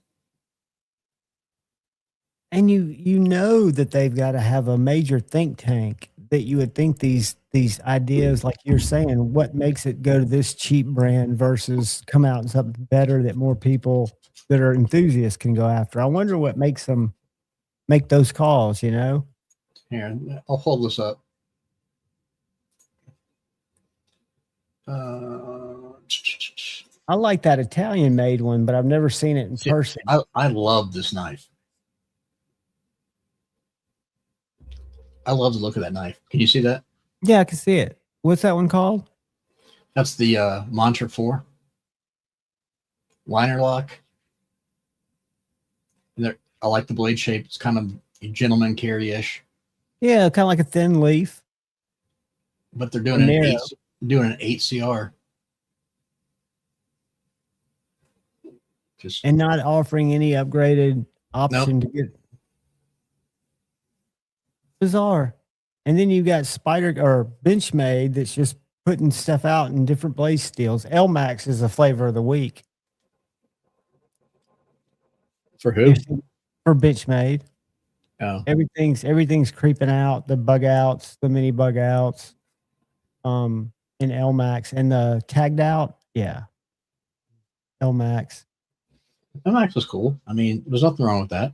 It's just No, I think it's nice and it's coated. All of them are coated. Isn't its main attribute its corrosion resistance, or is that not its number one? yeah, it's up there. That's two of the things, and it has decent edge retention. It's not like phenomenal, but it's decent. That's a fact. Yep. And I have people that come in looking. We have a pretty not extensive like we do case, but we've got a special section of buck 110s. What's the smaller one, the 119? I don't know, I'm saying that wrong. What's the other buck 112 maybe? And then we've got the automatic versions of both of them that are in MagnaCut now. They were in S30V. Now they're all being released in MagnaCut. And people, want those knives specifically, and they want the little thing to hook on their belt to carry that heavy motherfucker with, which is understandable because you want it to feel like a tool. I get that too. Dawson, you're correct on that. They already have set up for the tooling. There's no point in doing that here. What's that? Why they do all their frame locks and stuff in Taichung. Oh, gotcha. And this is probably an unpopular opinion, but I love my Golden Colorado stuff, but I think my best Spydercos come from Taichung in terms of fit and finish. It wavers. I think it depends on the model and the batch you get. It's the same as anything. I've seen issues with Taichung stuff, and I've seen issues with Golden stuff. I think it's just kind of a whatever you get. But like I'm thinking the Akushi, the Watu, both those knives have been perfect knives for me. Is it the Chaparral? I've got another Spyderco that's got that weird G10 that kind of designates Taichung stuff. I don't think it's the Chaparral. I forget what it's called. Like the Peel Ply G10. Yeah, Peel Ply G10. It was on my smock before I got my G10 smock scales. I also got some titanium scales for this knife, but I like the G10 better. I love the smock. Some people aren't fans, but I don't carry it much. It's cool. I wouldn't mind owning one of the sprint runs. Well, the sprint runs in M4, and they did one in S90 as well too. Oh, really? Yeah. And mine's just old S30, but I took the D10 out. It's been a good knife. I've done a lot of scale swaps on it, taken it apart a lot. It's pretty easy to manipulate to fool with. Yep. Absolutely. So that color's okay for you though? I love it. The gold? Yeah. Is it gold or is that my color blindness? No, it's a yellowish gold. Yeah, kind of a yellow gold. I think it's perfect. Where'd you get this? See with your lighting. I know. I had it right here. You can see right here. Let me pull it up real quick. Boom. Can't see much better. Yeah, that's better. I think it looks great. What do you think about the lack of liners? It's cool. I dig it. We have one S30V in stock, and I had a guy in there looking at it hard yesterday, and I think he's probably going to buy one online because he kept looking at his yes, it's awesome. That's another one I wouldn't mind having either, the crew wear. Oh yeah, I forgot they did a smock and crew wear. Yeah, that would be awesome. I was gonna do your clip too, but I didn't know if you wanted that was too much or not. So hey, dude, you did so much. I'm just appreciative to have it. Like I was telling him before you came in, it's always been a lifer, but it's definitely a lifer now. It'll be in the collection. Well, I appreciate the liner, so I figured I'd make you a trade. I've still got this. I found this when my ex-wife was in the car business, which she still is. This was in a used car that got turned back in that they set out as a rental. And they kept it down there for like 90 days to see if anybody came and claimed it. I didn't know what 110s were, and I don't know what year it is. But it's a good knife. I mean, I can see, I guess, why people, I used to have one of these before I got this one. I think I had the smaller version of it, though. But it is definitely heavy. And I keep it here with my Folding USA knives. When I was a kid, I got one like that from my uncle, I think, for Christmas one year. And I don't think it was a buck. I think it was probably another knockoff Camillus or some other. There were so many in the period that were made just like them. I mean, we have a lot of them down there. And I love this knife, not because of the scales. I hate the scales, but I love this clip. Yep, the clip's good. Yeah, Lynch really did a good job on those 2 police clips, or 3. Did you happen to, speaking of scales, did you happen to hear back from them on the price? Okay. Did you get the private message? Because we can do that. And and I said, well, just give me a price and I'll let you know. Yeah, we just need to do it. I'll just let's just chat when we get off here before we jump over to Stevie's. Okay. And I'll just get them. You want them heading to you, right? Yeah, that's fine. We will. Where's everybody at tonight? It's quiet in here. It's very quiet. It's who knows, man? We got 25 people in here. I don't. We're just not engaging with anybody. Except for Joe. Thank God. Yeah. Fire off some questions at us, guys. Let's chat. What's on your mind? What's going on in the world of Friday Night Flicks? What'd you see this week? Anything interest you? I didn't like this. Yeah, Smog. If you don't like holy scales, it'll hurt you. Here, just have a customer talking my ear off. Oh no. Ryan's breaking out the monotony. Ryan, the day that happens, I will let you know, because I know you've been banging down the door to be first in line. So jump on up here, Ryan. You got a link, brother. Maddie dropped a video, how to make a man giggle. Everyone must be watching that. What's up, Terry? How many chucks could a woodchuck chuck if a woodchuck would? How many cucks would a woodchuck cuck? That's a whole different ball game. That is a whole different ball game. That is a major different ball game. But yeah, Kyle, I think I lost a detent ball in my little moon. Check this out.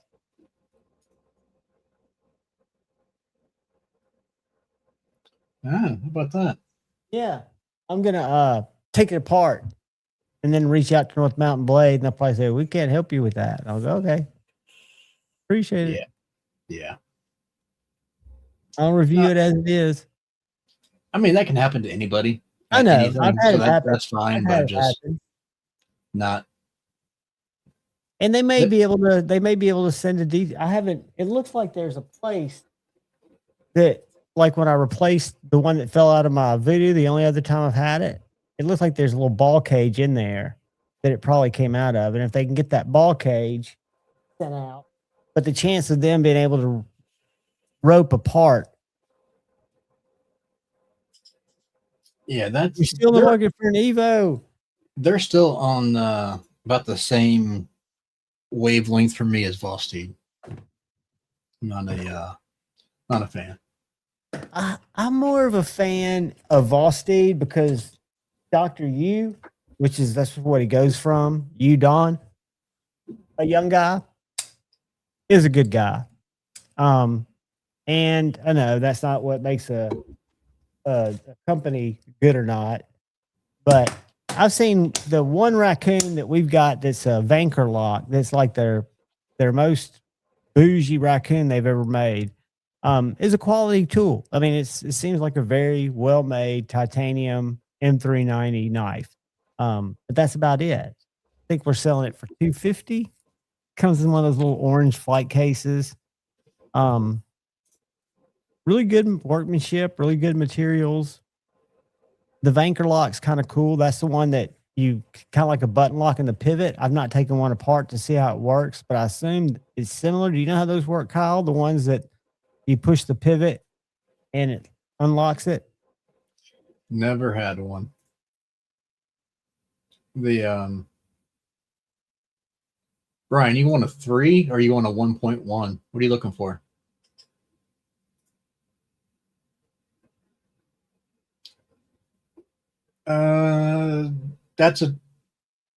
Those are cool, Jeffrey. Sierra, that's a John question because I'm not gonna answer that one. I am a huge fan of the Nimble, the XT. I've not been that into Nimbles for a while. I've got this is an extra large or an XL. What is the XT? Let me go to the EMP site. Hold on. EDC. Because I've been seeing, again, I've just not been paying attention to the brand because I haven't been buying stuff. Let's see what we got. XT. I'm a fan of EMP. Nimble XT. Yeah, that's this one right here. Isn't that just the bigger one? Let me see. Hold on. Based on the original multi-deployment of the Nimble, enhanced geometry, more cutting edge. Designed. All right, mine's not Magna Cut, but let's see how long this is. 8.2 inches. Let me see if it's just a Nimble XL or what I used to think an XL was. Because I like EMP's designs. 8 inches. 8.2. Yep. I like their designs. Some people, Kyle, is not a fan of their stuff. I've always been a fan because the Nimble, when it first came out, it was my favorite. It still is one. Favorite multi-deployment knives. I like the Nimble much better than the Nimble large Nimble or the Nimble XT because the blade was heavier, and I got the spear point blade. Looks like they've got a couple of different options now. But I love their knives. I understand. They're OEM by Best Tech now, who did the Relative, which is probably my favorite of EMP's designs. But I'm a fan. I like John. I like Jamie. It's a design copied a lot. But for multiple deployments, I love it. I've never had a detent ball come out of mine. I've never had a problem. I've done several mods to them, put skiffs in them, put the hardware on this one. This was a generation 1. I need to find my box because I've got the backspacer that has what number of 100 it was. But I switched it out to put the Blurple stuff. So yeah, I'm an EMP EDC fan. I bought every single one except the Gen 2 Thick Boy. I bought the Gen 1 and did not think I needed a Gen 2. The only one that they gifted me was this guy for review. The out the front, the Pulse. But I've got the Warncliffe that I had before this that I really like. I'm a fan.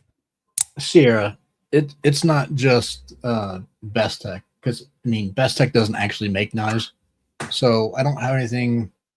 I'm not a fan of a lot of Chinese knives. I think Reap makes a good product. I think their OEM pricing is fair, but that's because, well, yeah, they can sell at that, but they make a good product as far as quality products. Whether you want to buy it or not, that's different. But I've moved away from a lot of the smaller Imported. smaller boutique stuff. Just because I try to support who I like to support. So I'm not trying to harp. That's why I'm not trying to get into that whole conversation. So that's why I don't. No, there's and again, it's fair. It's fair beans. It's just my choice of how I want to. I think that Spartan is sweet for a flipper only knife too. Now that one's made in where's that? Spartan, India. They make Spartans. They make some that are U.S. and some that are not. Yeah, I think these are. Uh-oh. I pulled up some government bullshit. Hold on. India. You don't want to put an L in there.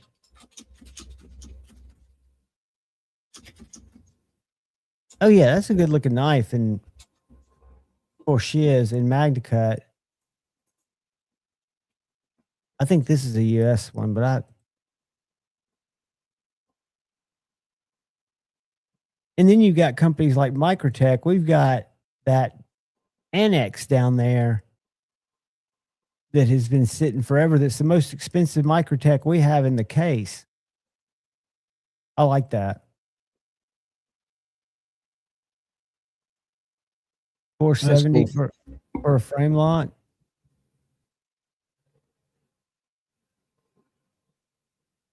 That's cool. Yeah, I like it. It looks a little more gentlemanly. I hate to use that word, but gentlemanly foldery. All caps. What's up? Steal your face right off your head. That's a Grateful Dead lyric. So, Kyle, what have you been sharpening, buddy? I just finished up everything, and I got everything out the door except for one shipment that I'm just waiting for payment on, and then I got a couple things coming in next week. So I got a free weekend. And you're open for business again. Are you? Yeah, within reason. Within reason. Yeah, just hit him out. up.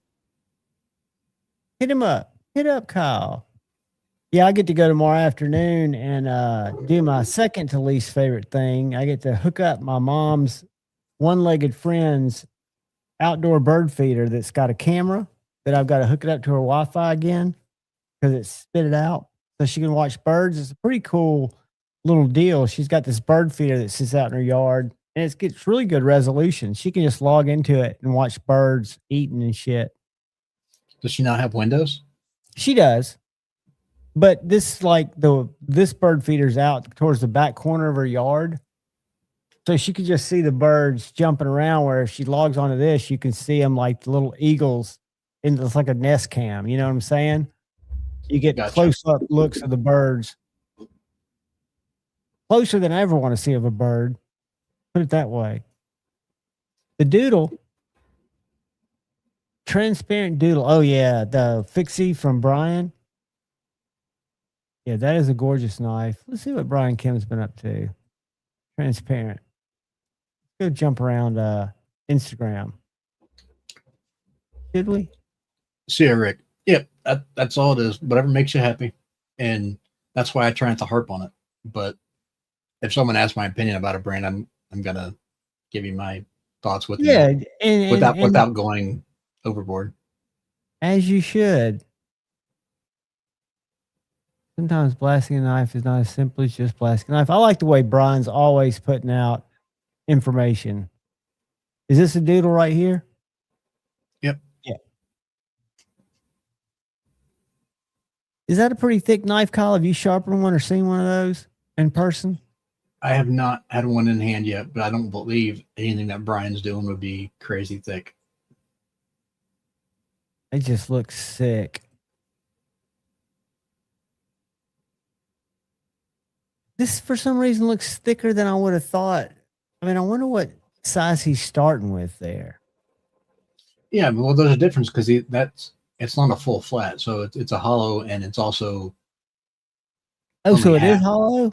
Yeah, Okay. so it is behind the edge thickness is going to be very, very narrow and very thin.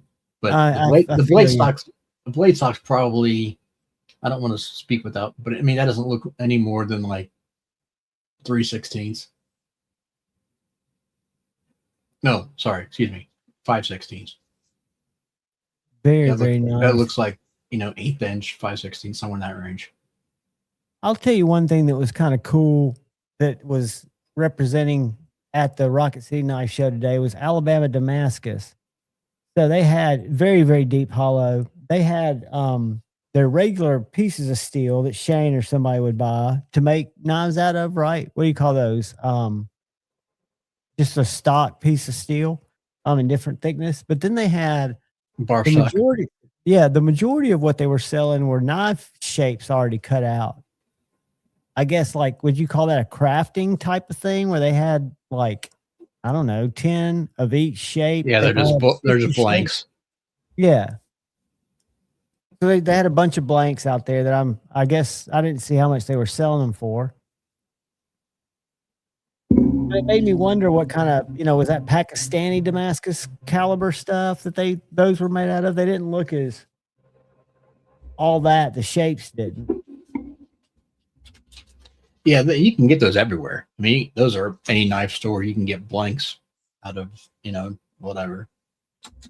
Just about anything. Pot metal or cheaper steels. They don't make them typically in nicer materials, but. Congratulations, whoever won MC's drawing. What's up, Josh Worth? Yeah, I'm assuming you're not talking Josh yourself. Josh, what's up, brother? If it's Josh 304, he was here earlier. Is MC got something going on? Let's see what's happening on YouTube's. I don't know, probably. I know Richard won't stay in his lane. Oh yeah, he's got a mystery knife giveaway. Let's snipe it. See what's going on. If he's got that 8-bit music though, I got to turn it off. Of course he does. Maybe not. Let's see what he's got going on here. And y'all see too that I will be hit by ads. Or is it just going to lag? Go crafty. Go crafty.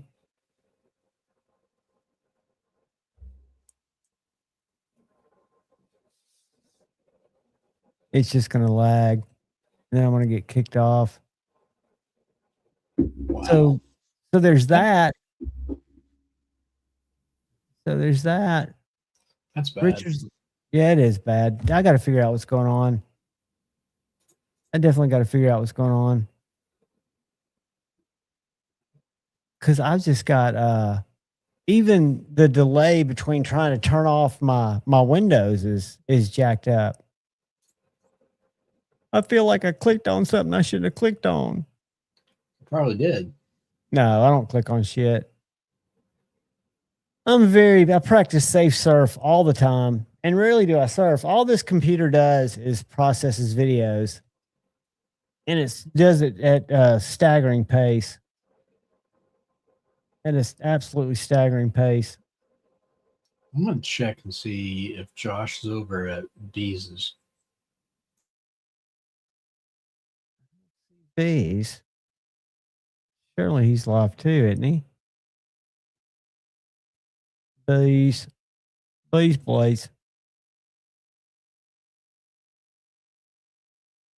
Yeah, Bees has got a 154 up there. There's just a lot of people must be at Richards. Because Bees is usually kicking 3 times that number. He gets that many? Oh, yeah. He's 193. 193, yeah. He usually gets about 400 or 500 viewers, if I'm not mistaken, for his giveaways. I didn't know that. I think so. I could be wrong. I know Richards always jumps up over 1,000, but he's got bot farms in there. Because if you look at his chat, they don't gel. I don't see Josh in there. I was just gonna go in there and tell him if he was, but I don't see him in there. That he was a winner chicken dinner. Yep. I talked to Shane earlier, but I hadn't talked to him this evening. Maybe he's playing spades with his buddies. Have you talked to him this evening? I talked to him earlier today, and he said he was going to try to crash out. He was going to try to stay awake during the day and then crash out tonight, so that way he could get up and come see you tomorrow. Yeah. I hope he makes it over. I told him though, it's not. Don't get excited about the show. I was not at all excited about the show. I'm glad I salvaged my video though. I should put that out. I think he was going to. He needed to head up your way anyways, for something. Yeah, he was telling me. We talked about it. I might send him some stuff. He may come up. I'm not sure what he's going to do. I know he wanted to pick up his stuff. That's why I sent it all there. Yeah, yeah. Because he asked me if I'd send it to him. I said, sure, I'll do whatever you want to do, dude. You just let me know. I'm here. I'll be just doing some cleaning, heading over to my mom's one-legged friend at 5 o'clock in the PM to set up her bird feeder, which I look forward to, about like going and getting my nuts kicked by a fourth grader. God, it's such a pain in the ass. I've tried to do it before. It took like an hour. I mean, it's one of those things where you have to get into her camera settings and you got to get into her. It just sucks. You know what? He better get up there and see you. Because I paid extra for the shipping to get there. I know you did. I know you paid for it to get here quick. Because I even told him, he was like, dude, would you ship it to me? I was like, dude, I'll do whatever you want me to do. You just tell me. But I thought I'd see him tonight. I thought he'd be up here. No, he said he was going to crash tonight. That was his plan, at least. Well, I haven't seen him in the chat. So he may be crashing. All right, Jeffrey. So it's a little over an eighth of an inch thick. That's kind of what I thought. Jeffrey's got one. Yeah. Nice. Jeffrey's got one of everything. Nice. I miss those days. Richard, I don't know if he mailed it or not, but I know he was talking about getting it all finished up for you and ready to go. Which one was that? One for Richard. Ah.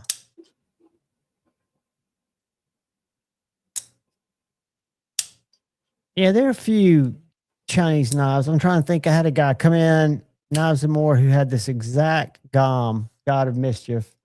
I don't really like this knife. I think it's a Riot. I'm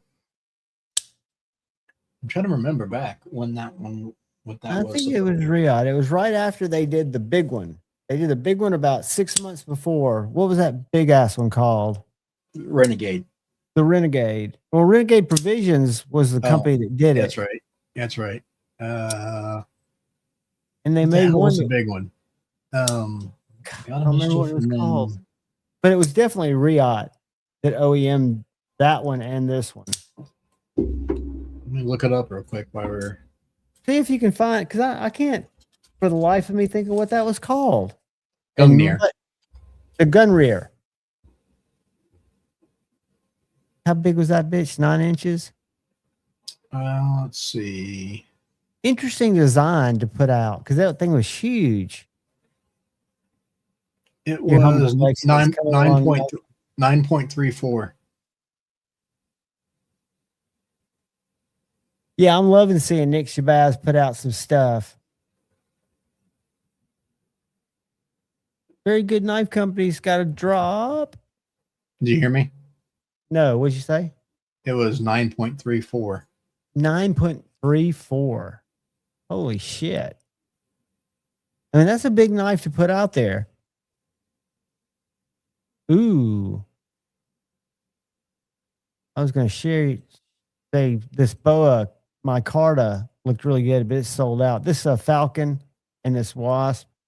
This is a cool knife. I'm trying to see if it had on there who the manufacturer was, but Looks like it might be. Let's see. It's not showing on there. Let's go Renegade.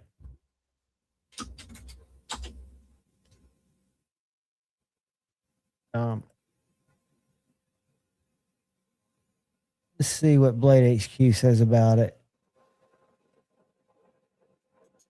Blade HQ usually says. Just says China.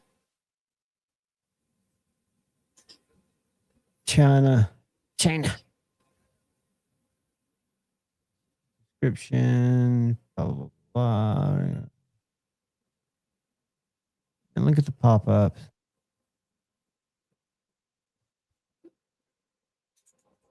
Uh-oh. Let's see. That's a wooden one. Yeah, I don't remember. I think it was Riot, but I don't remember. It's a good feeling knife. I still think, like I said, my number one is my little field duty EDC.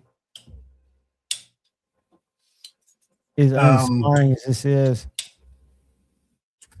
Let's see.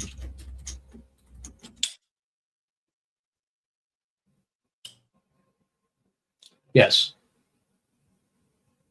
Wait.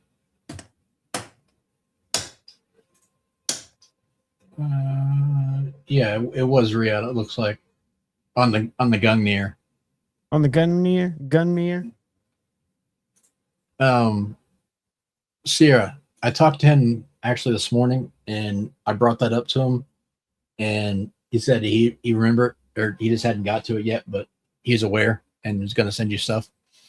Doesn't he have thugs still from his go to Arkansas? Or yeah, that's what we were talking about. So he was gonna get some pictures taken, and he hadn't got to it yet, but he's going to. So he remembers you. You recognize that?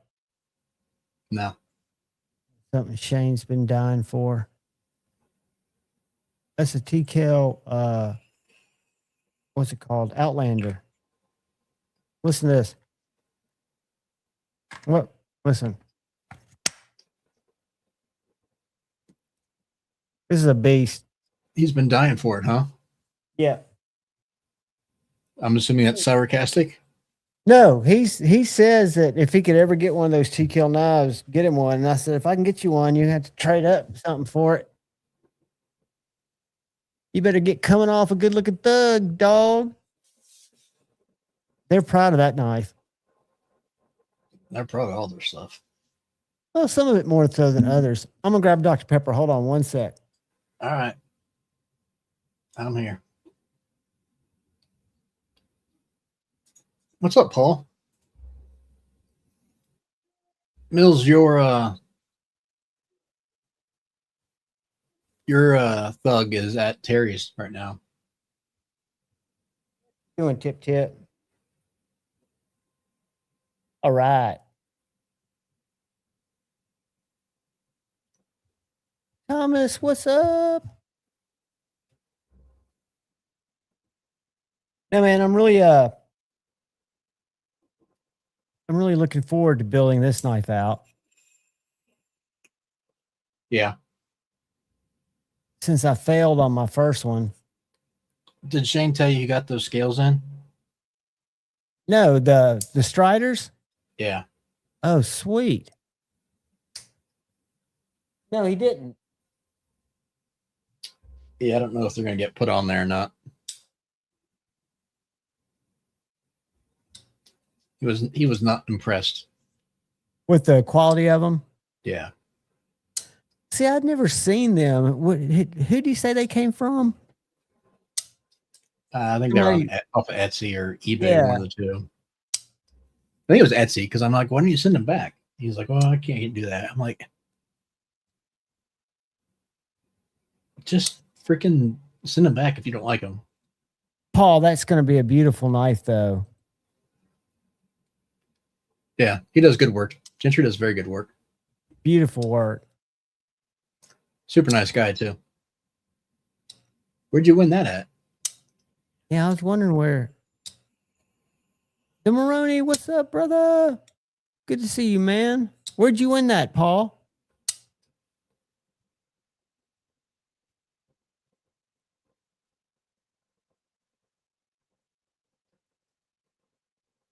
Well, hello, Terry. Sorry you're very busy again.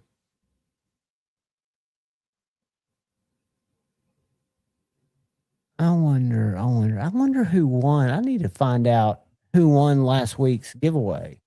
I need to go back and watch it because I hadn't claimed it. Somebody's a winner that was at the member giveaway last week and pieced out.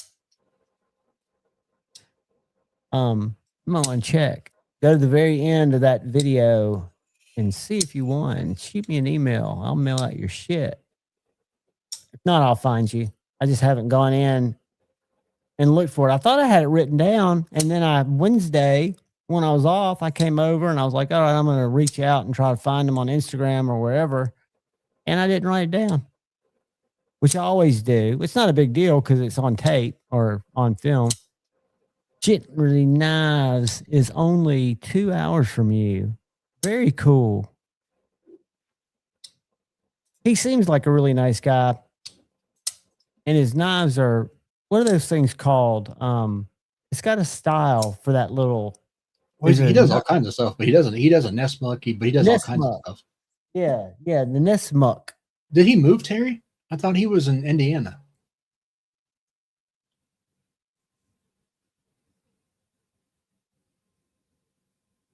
Wonder. Somebody say erection? Man, they've got a really good looking spring color of Red Bull coming out. Kalamazoo, Michigan. Huh. Okay. For some reason I thought he was Indiana. Kalamazoo.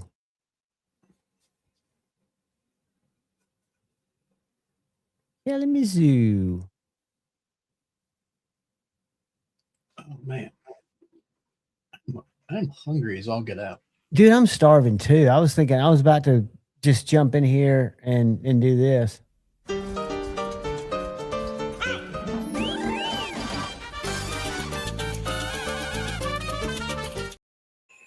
Except I went there Wednesday and got my fill of what I thought was going to be awesomeness, and it was not nearly as awesome as I thought it was going to be. It was very not. I mean, everything was fine. They were really stinched on the avocado sauce. I ordered 3 and knew I was paying for them, and they threw 1 in the bag, which is fine. That was enough. And then I mild sauced it up, and I think it was just the law of diminishing returns that by the second one, about halfway through it, I was like, just not feeling it anymore. So I probably won't go there tonight. I know it's hard to believe. Sierra, he is. He's definitely getting there.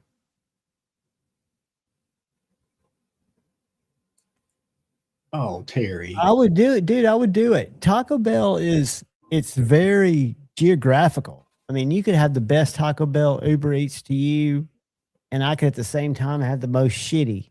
Well, why would you pay double for it? Because it's clearly not more than 12 minutes from your house. No, I wouldn't Uber Eats it to me. I'd drive for it. And if they've got this weird, the app thing with them is just bizarre. I can't figure it out. I want to figure it out, but I can't because they want you to pull up, use the app, and then go into the dining room. That's the only reason you can go in their dining room. You don't eat in there anymore. What's up, Drink Water? I got leftovers to eat. I've got some peanuts, some garlic peanuts I'm gonna grub on. 30 minutes away. Yeah, I wouldn't drive 30 minutes for it. And Uber Eats is going to drive 30 minutes to deliver it. Holy shit. I know an Uber Eats driver who would drive 30 minutes to deliver it in my fucking truck. I had Leftover had red beans and rice and sausage.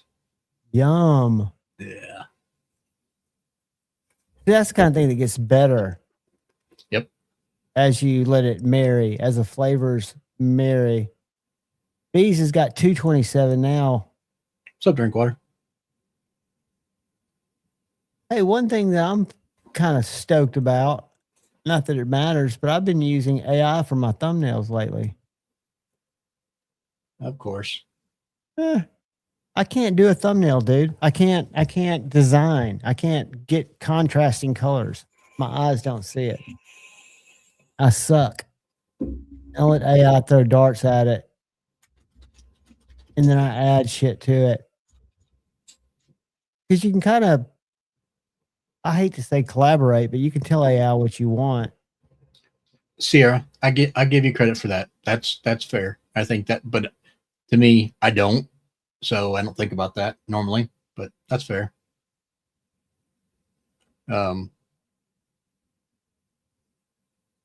Yes.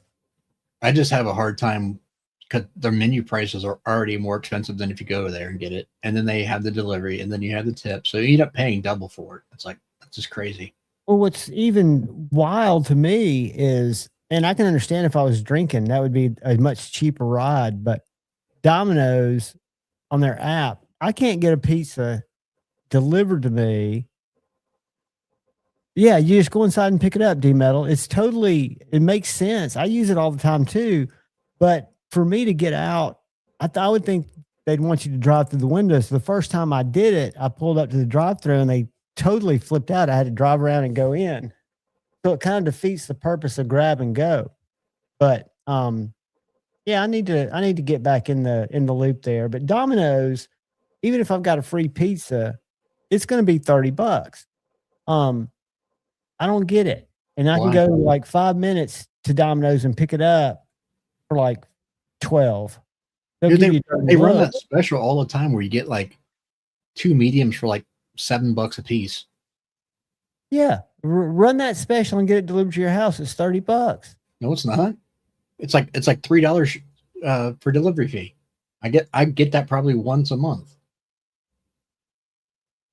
I must be throwing something on there, cheesy bread or some shit. I'm throwing something there's because mine's always $30, and then I tip 15%, which the tip's already in there, so I'm getting double tipped. Yeah, Kyle, you don't tip? Of course I do. I'm just talking about the actual price of the pizza. $30. If I go on my Domino's app and try to order me a pizza, I'm gonna push go though, because I could definitely eat a banana peppers and pepperoni, thin crust cut in I like it when they cut it like little squares, so you can just pop those bastards in your mouth, stack them up like Triscuits. I've got too many good mom and pop places to. That's why I only get Domino's probably once a month at most. You're in Ohio, right? So you've got places around where you can get a good. We've got one good pizza place, I guess, that's Mr. Ed's. It's not a chain. All caps. Think about food, buddy. I'm thinking about that Jack Brown's burger. Now that my daughter told me the one to get, I was just getting the cheeseburger and adding applewood bacon, and she told me to get the cowboy. It's got caramelized mushrooms, caramelized onions, and it's got the applewood bacon. God, those are good burgers. I could order 3 and probably get through 1.5 before I was about to throw up. But they are definitely good. Yeah, it's been a slow night in the Friday Night Flick world. I need a slow night, though. That's a good... Terry, I love having breakfast for dinner. Oh, check it out. What? It's not going to let me. What's up, D-Metal? I can't get anything to share on YouTube without just spinning for infinity. That's crazy. It is. It sucks. It sucks. I was trying to see where Maddie and them are. I know they're not live yet, but I was trying to see whose channel they're going to be on. Give me a second, I'll tell you. I'm not good at using. Satisfactions. All right, let me go to Maddie. Faction.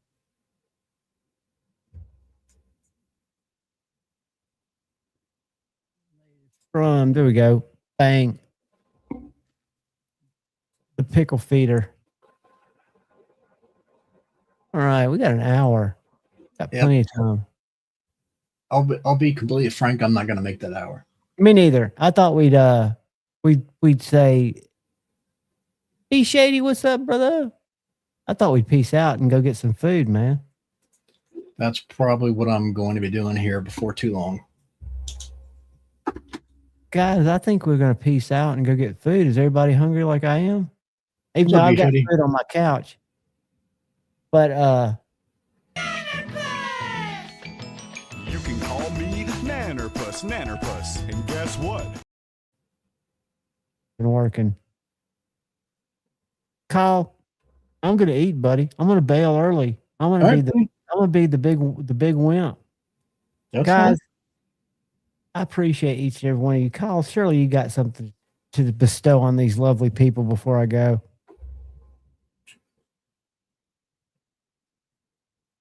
Don't kiss your sister.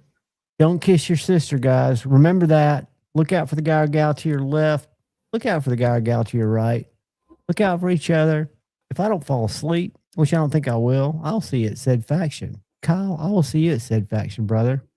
Peace out, everybody. Later. Peace.